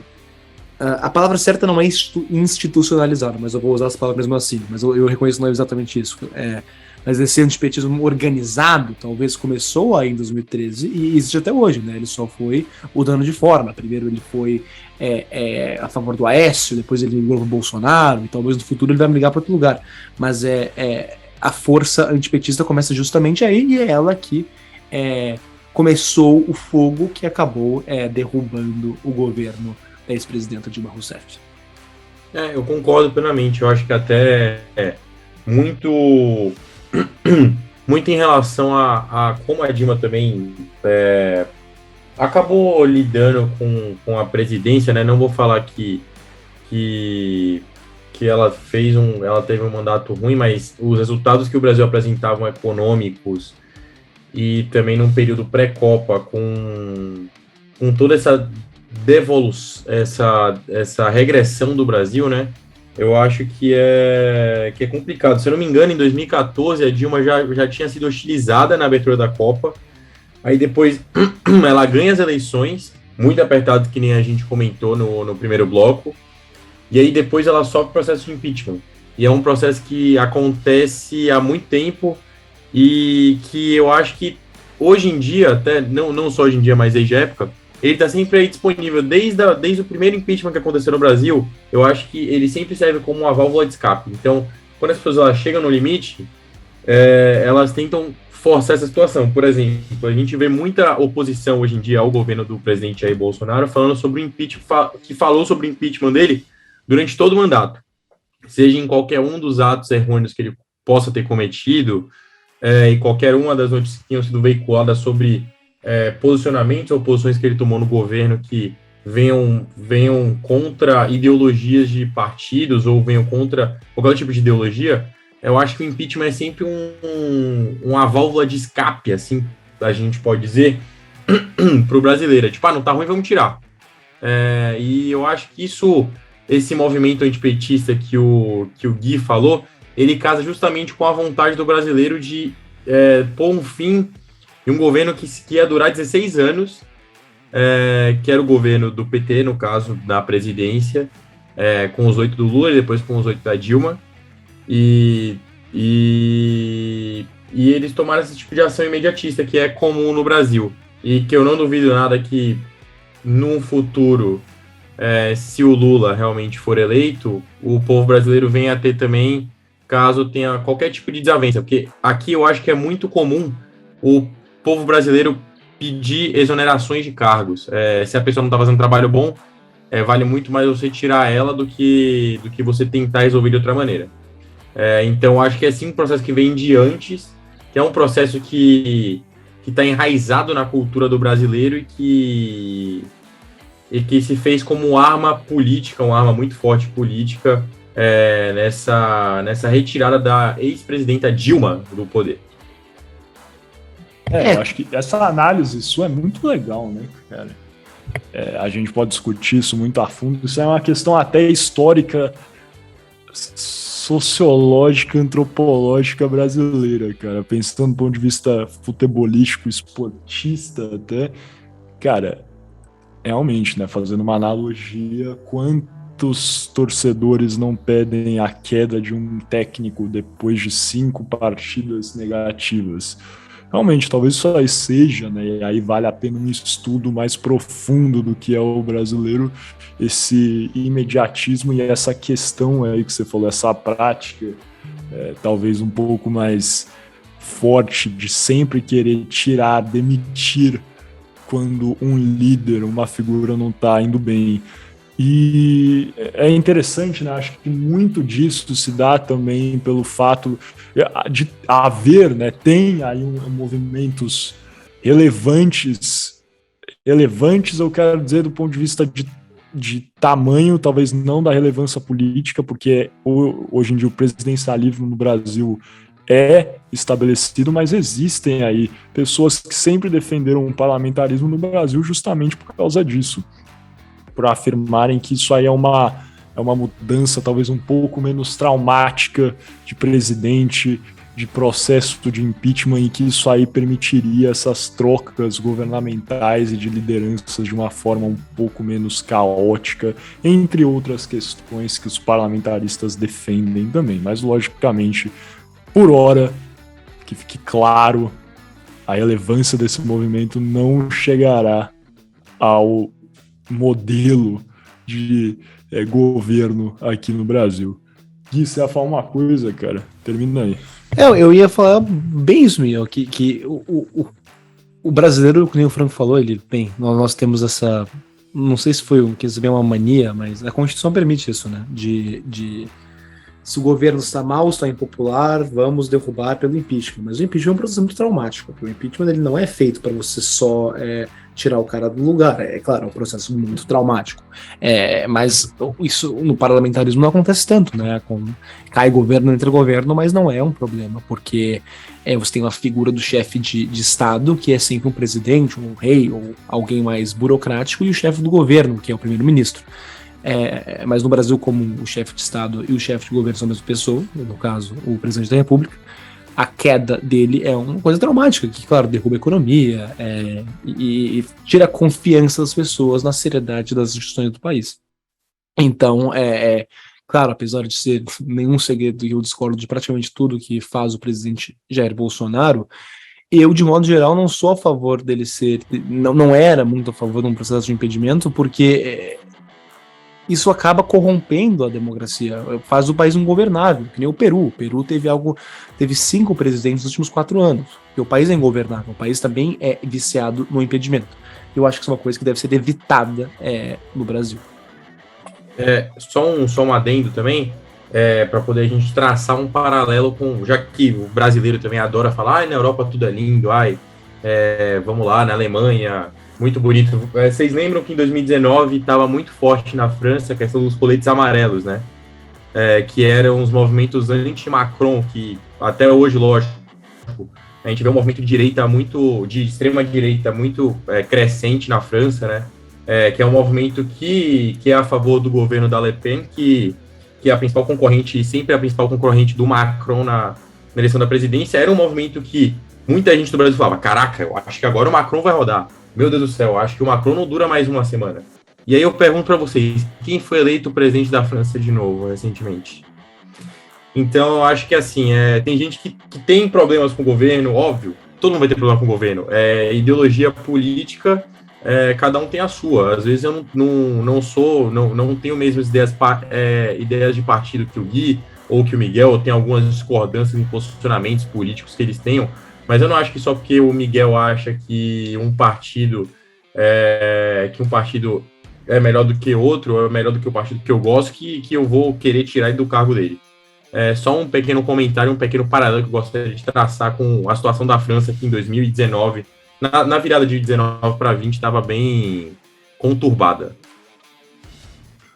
Beleza, bacana, pessoal. Acho que eu vou fechar aqui então, senão a gente vai falar pra caramba e nem vai sobrar coisa pro nosso último bloco, nosso debate. Mas vamos acabar, que foi bom que a gente fez um debate político aqui até, porque geralmente a gente tem feito um debate mais tranquilo no final, então já foi bom que a gente matou essa pendência aqui. Mas vamos fechar essa primeira parte do podcast Boleiros de Humanas e dar então aquele chamado para vocês assistirem a nossa segunda parte que é muito bacana. Tem o nosso jogo de perguntas e respostas, o Shootout. Logicamente vamos perguntar coisa aí super interessante para vocês veem se vocês acertam aí em casa. O Franco e o Gui sempre colam, eles pesquisam. Calúnia! O barulho das teclas teclando a Wikipédia enquanto eles fazem isso. Mas enfim, temos aí o jogo de perguntas e respostas, porque é manjado, porque eles roubam. Depois disso, a gente tem o nosso debate, que é o quinto e último bloco, e a gente fecha então o podcast Boleiros de Humanas. Você tá vendo isso aqui no YouTube? Só deixa o vídeo rolar que já vai começar. Tá ouvindo no Spotify ou outro serviço de streaming, Amazon, Apple Music, Apple Podcasts, Overcast, Rádio Public, esse tipo de coisa. Cara, clique aqui embaixo ou dos lados que vai começar em seguida a segunda parte. Conto com vocês, hein? Até daqui a pouquinho.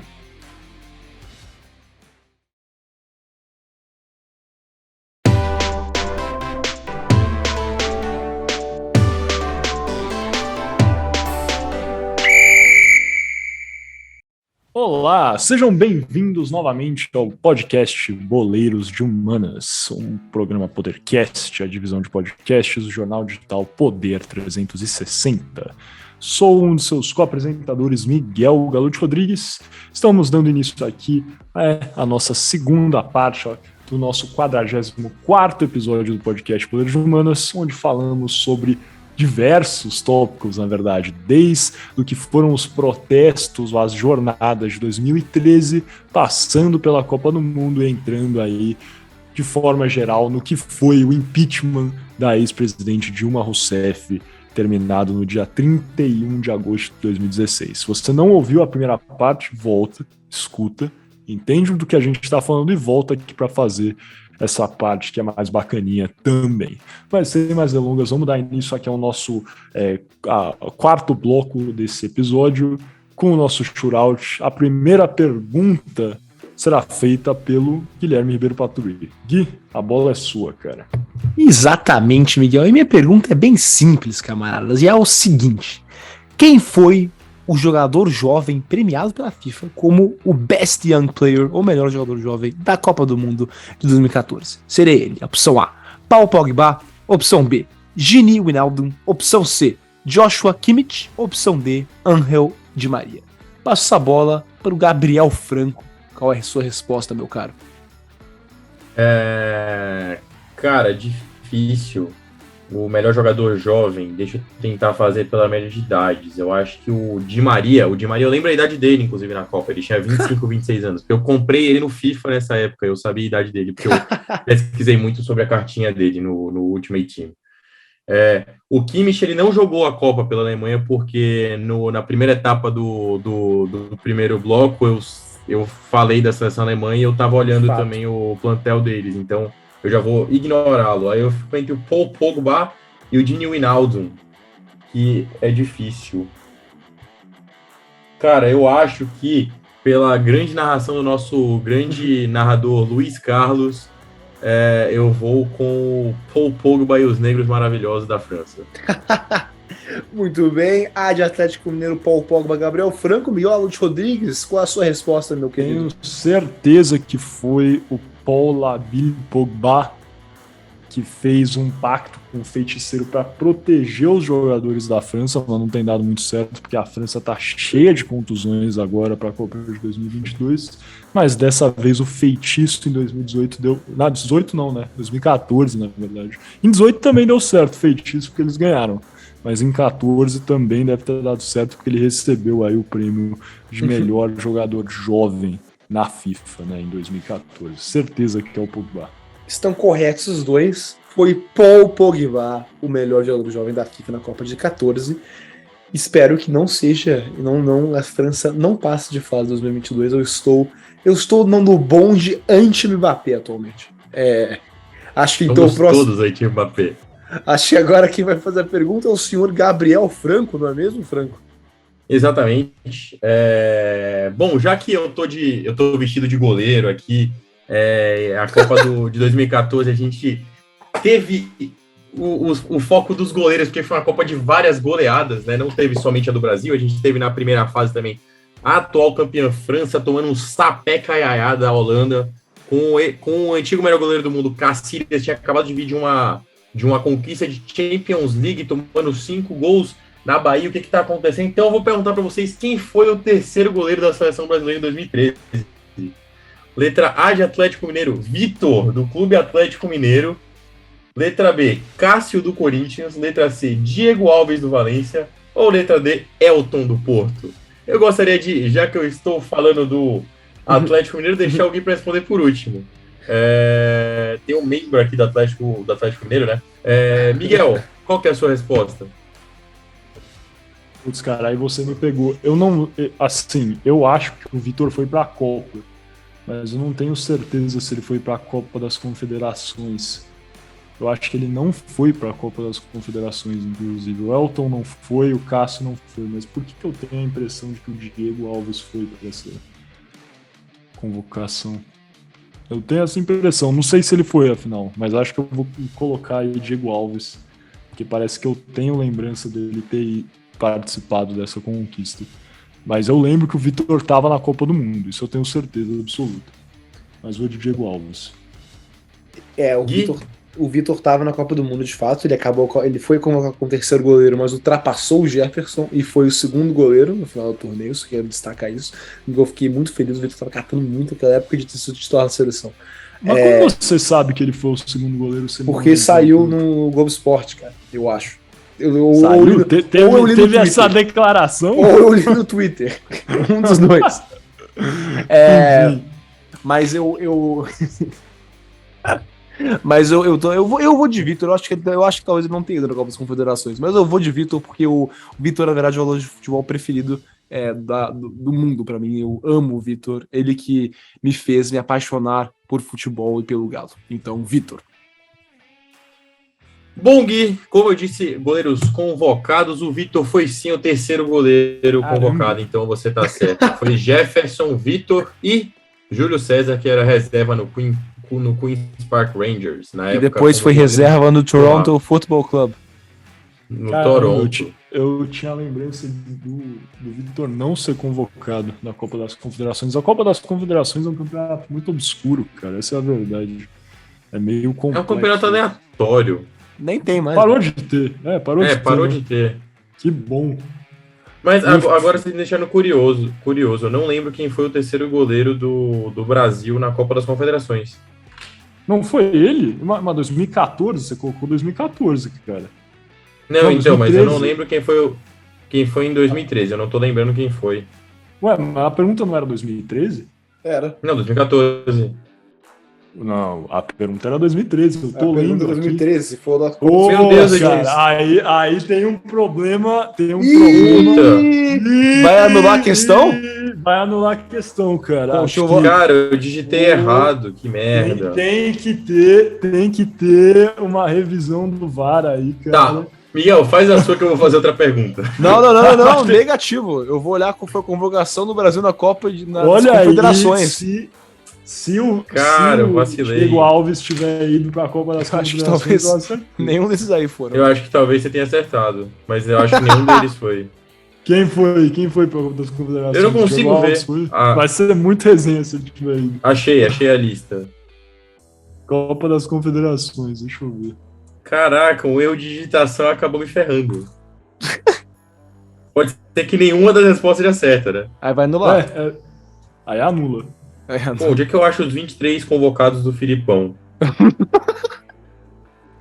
É meio obscuro Cara, mesmo. Eu tô tentando achar que... Convocação Copa das Confederações. Não existia internet na época.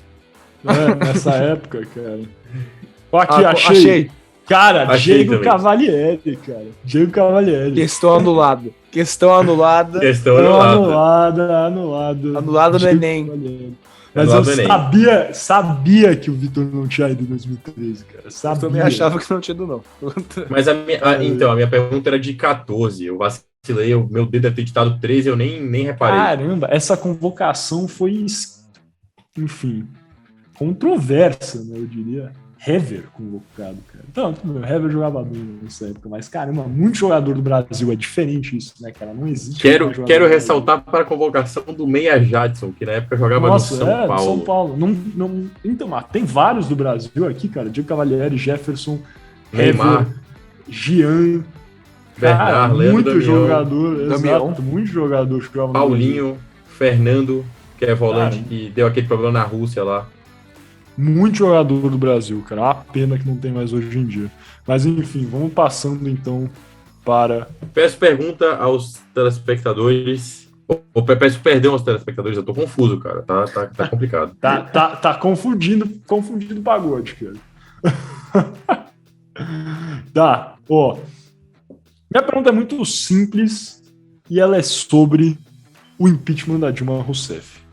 Ela tem só três opções.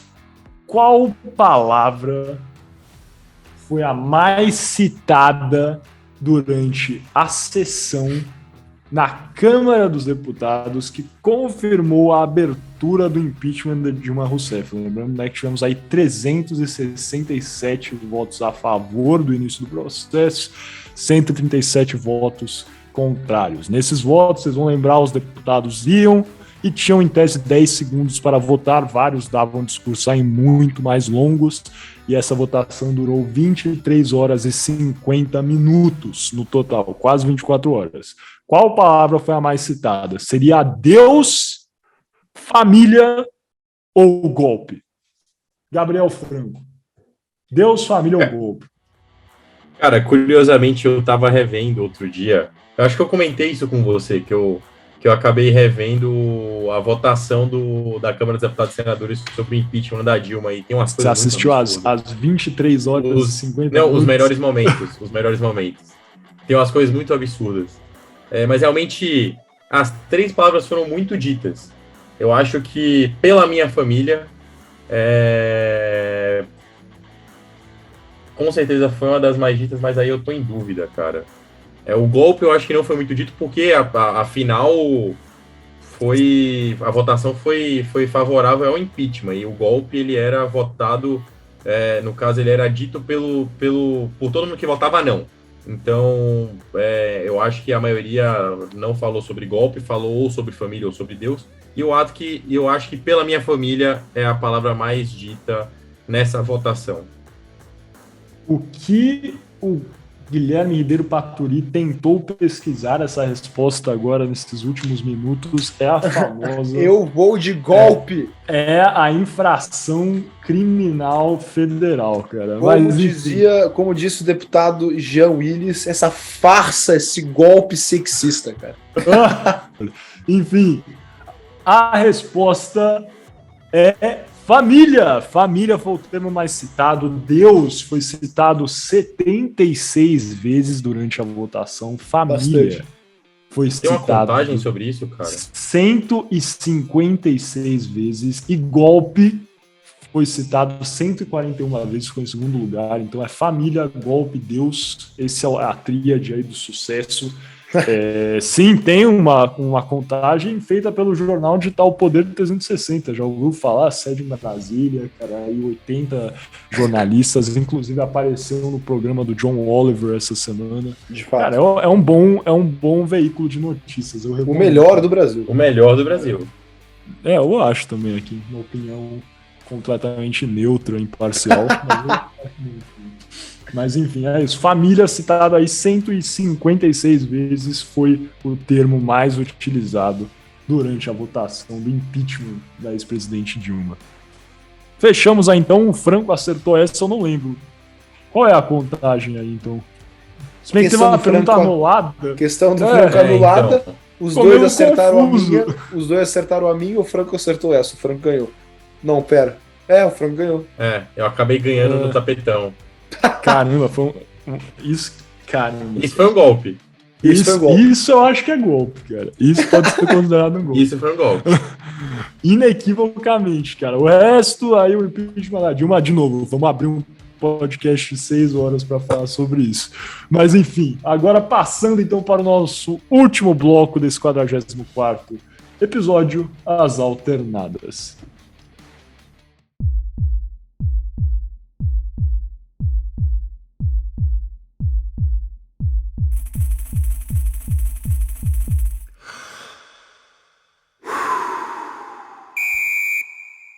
Dando início aqui então às alternadas. Cara, pergunta simples hoje. A gente falou sobre muita coisa, mas vamos terminar num clima um pouco mais leve, que eu acho que o tema debatido aqui foi mais pesado, ou mais controvertido, complexo. Então vamos relaxar um pouco nessas alternadas. E a questão é simples. Como a gente comentou aqui na Copa de 2013, né, na Copa das Confederações, tiveram vários jogadores que atuavam no Brasil que foram convocados.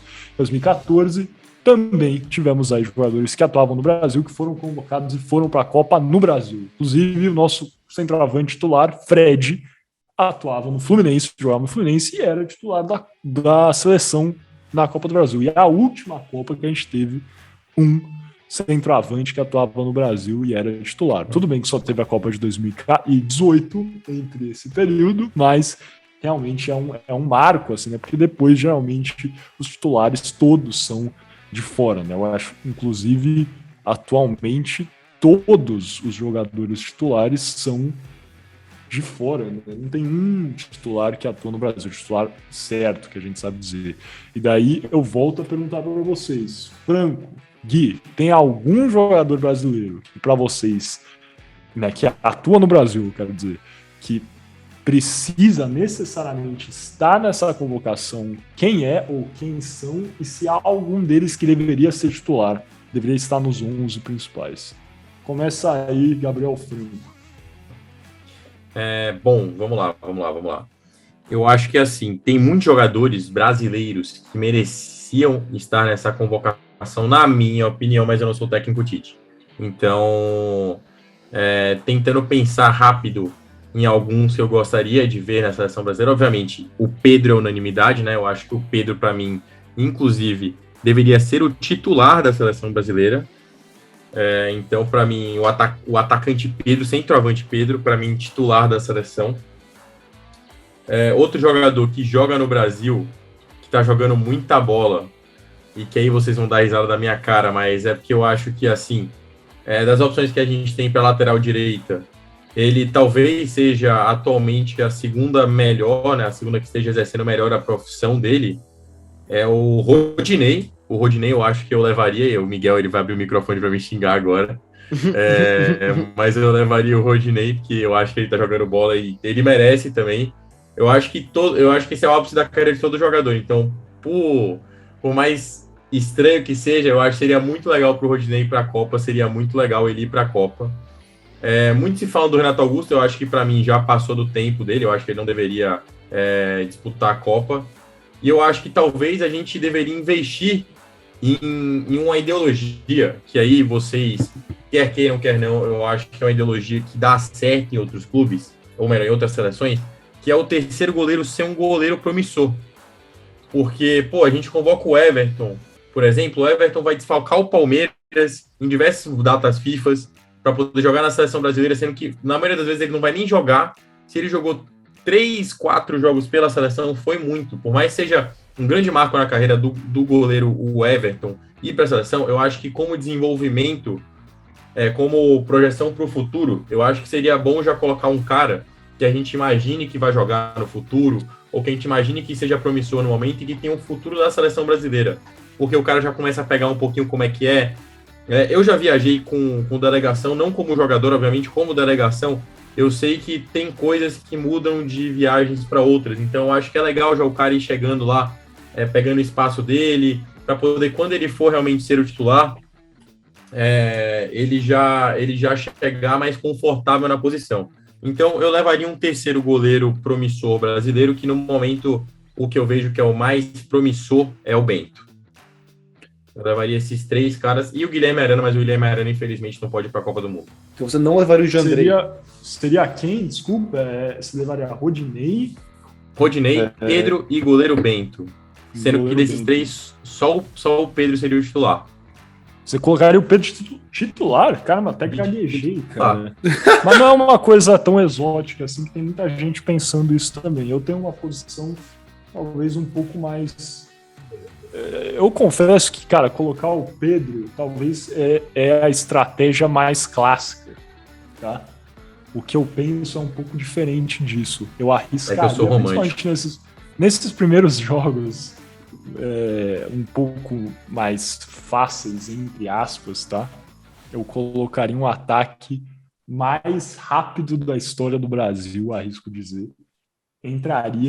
Entraria com Vinícius Júnior, Rafinha e Antony flutuando, seria o ataque mais veloz do futebol mundial, cara. Não tem referência? Tudo bem, cara.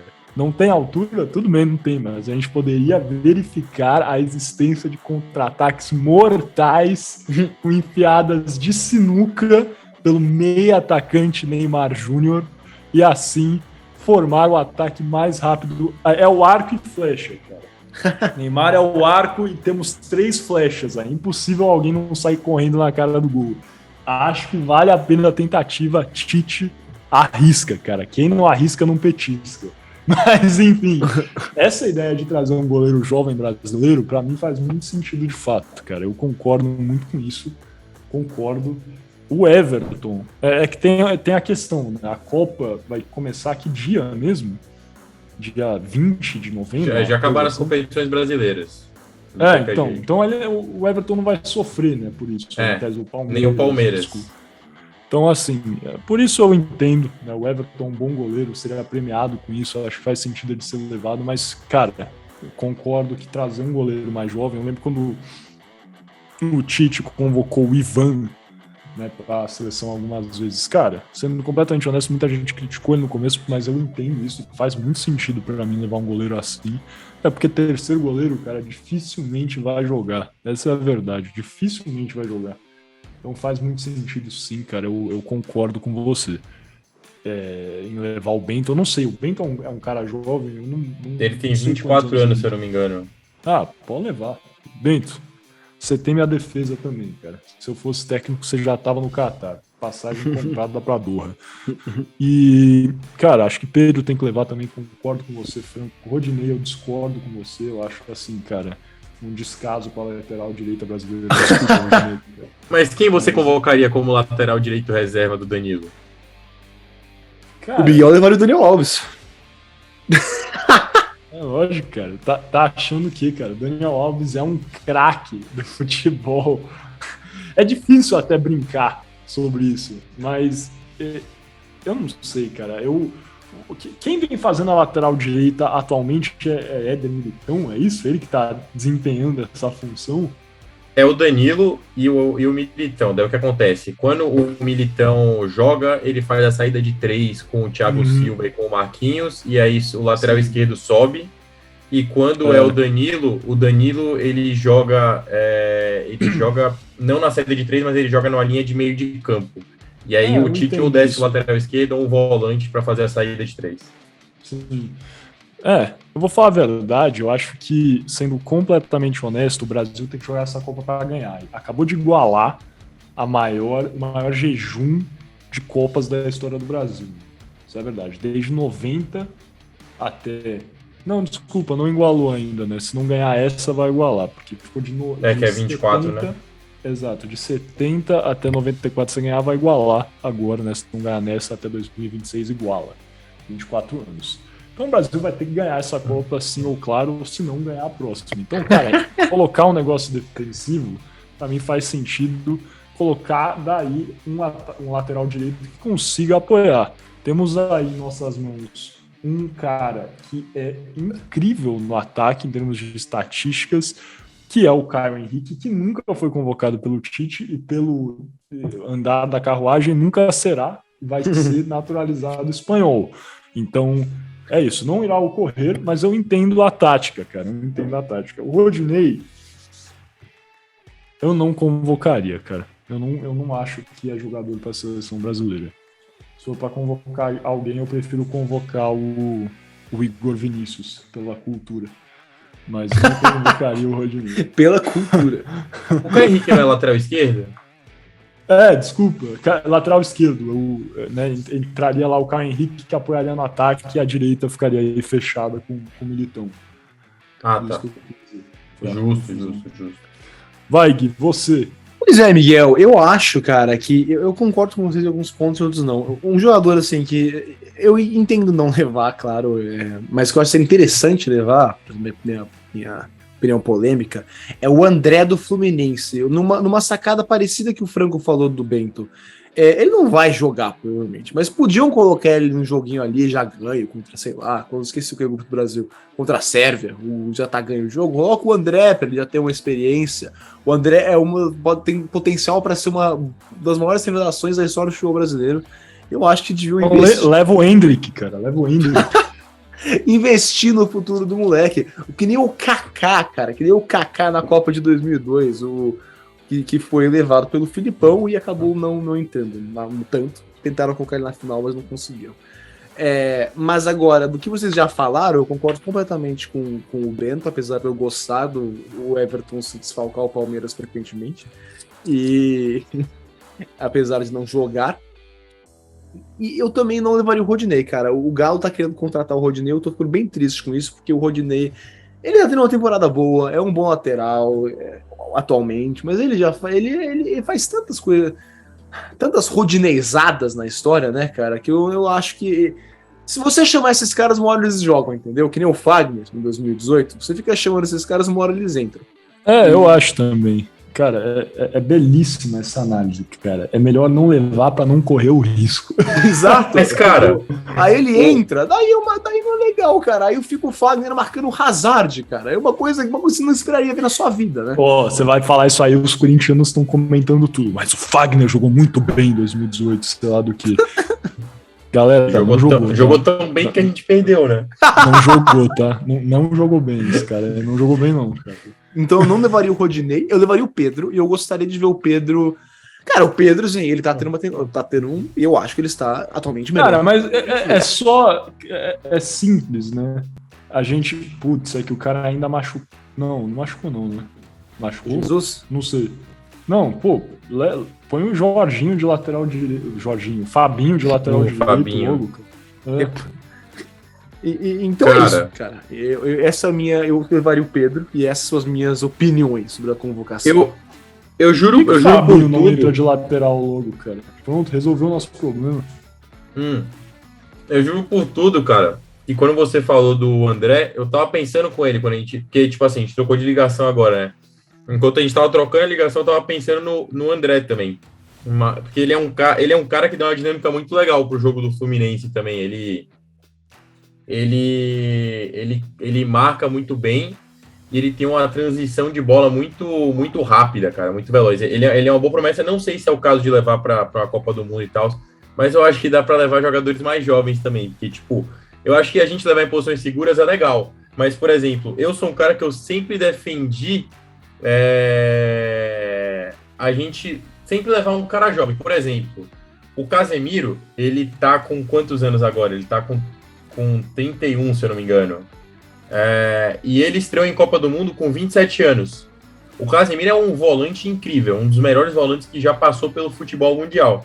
E é um absurdo o Casemiro só ter estreado em Copa do Mundo com 27 anos, ou só ter sido convocado para uma Copa do Mundo com 27 anos. Aí você fala, mas ele não estava jogando para poder ser convocado em Copa do Mundo antes. Beleza, mas aí quem que a gente levou para a Copa de 2014 como volante? A gente levou o Paulinho, a gente levou Luiz que Gustavo, tinha acabado de ter uma temporada ruim pelo Tottenham, a gente levou o Luiz Gustavo, que nunca jogou tudo isso, nunca jogou no nível de seleção brasileira, sempre foi um reserva muito regular na seleção.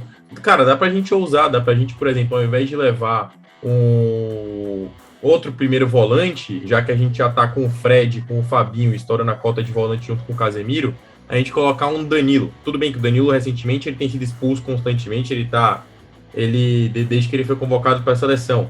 Mas levar uns caras assim que, tipo, no futuro a gente acha que eles vão jogar bola. Porque, por exemplo, a geração da França que ganhou a Copa de 2018 era uma geração nova. O Pogba tinha 26 anos, o Mbappé tinha 18. O Mbappé era o único deles que não tinha jogado a Copa de 2014 do time titular. O Griezmann tinha jogado, o Pogba tinha jogado, o Lemar tinha jogado, entre outros. O Lemar não tinha jogado, na verdade, eu acho, mas ele tinha sido convocado, ele já era convocado antes. Enfim, as seleções, elas têm o costume de ir renovando.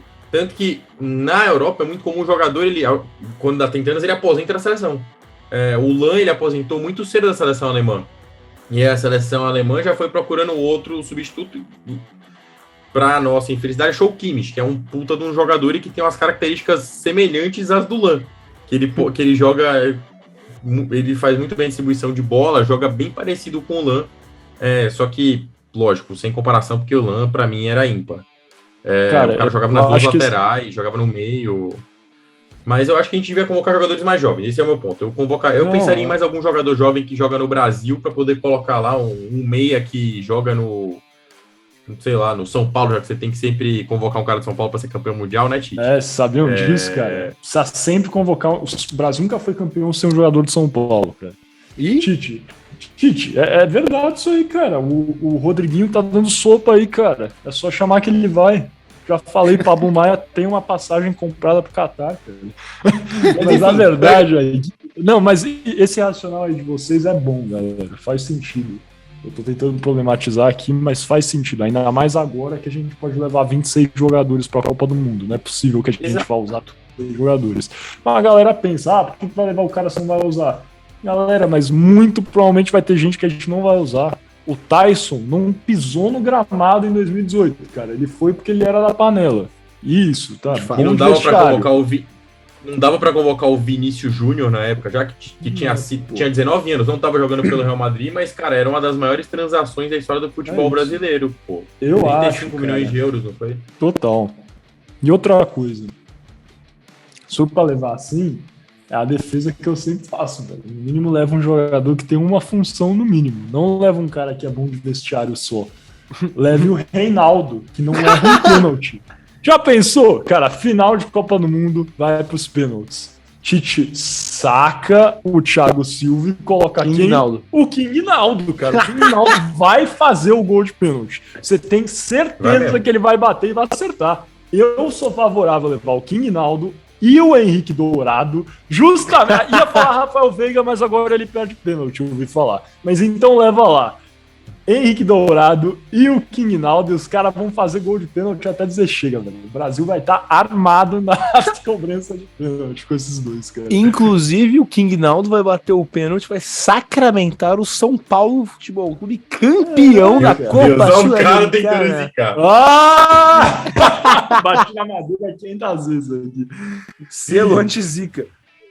Selo Zete anti-zica, cara. O Gui tá jogando o próprio remédio. O Gui tá fazendo a gente provar do próprio remédio do ano passado. Cara. Exatamente, cara. Mas beleza. Alguém tem mais alguma coisa pra falar? Vamos fechar esse episódio longo pra caramba, cara. Vamos fechar, parecendo enorme, parece episódios old school, cara, do Boleiro de Humanas, cara. Mas beleza, então vamos fechar isso aqui.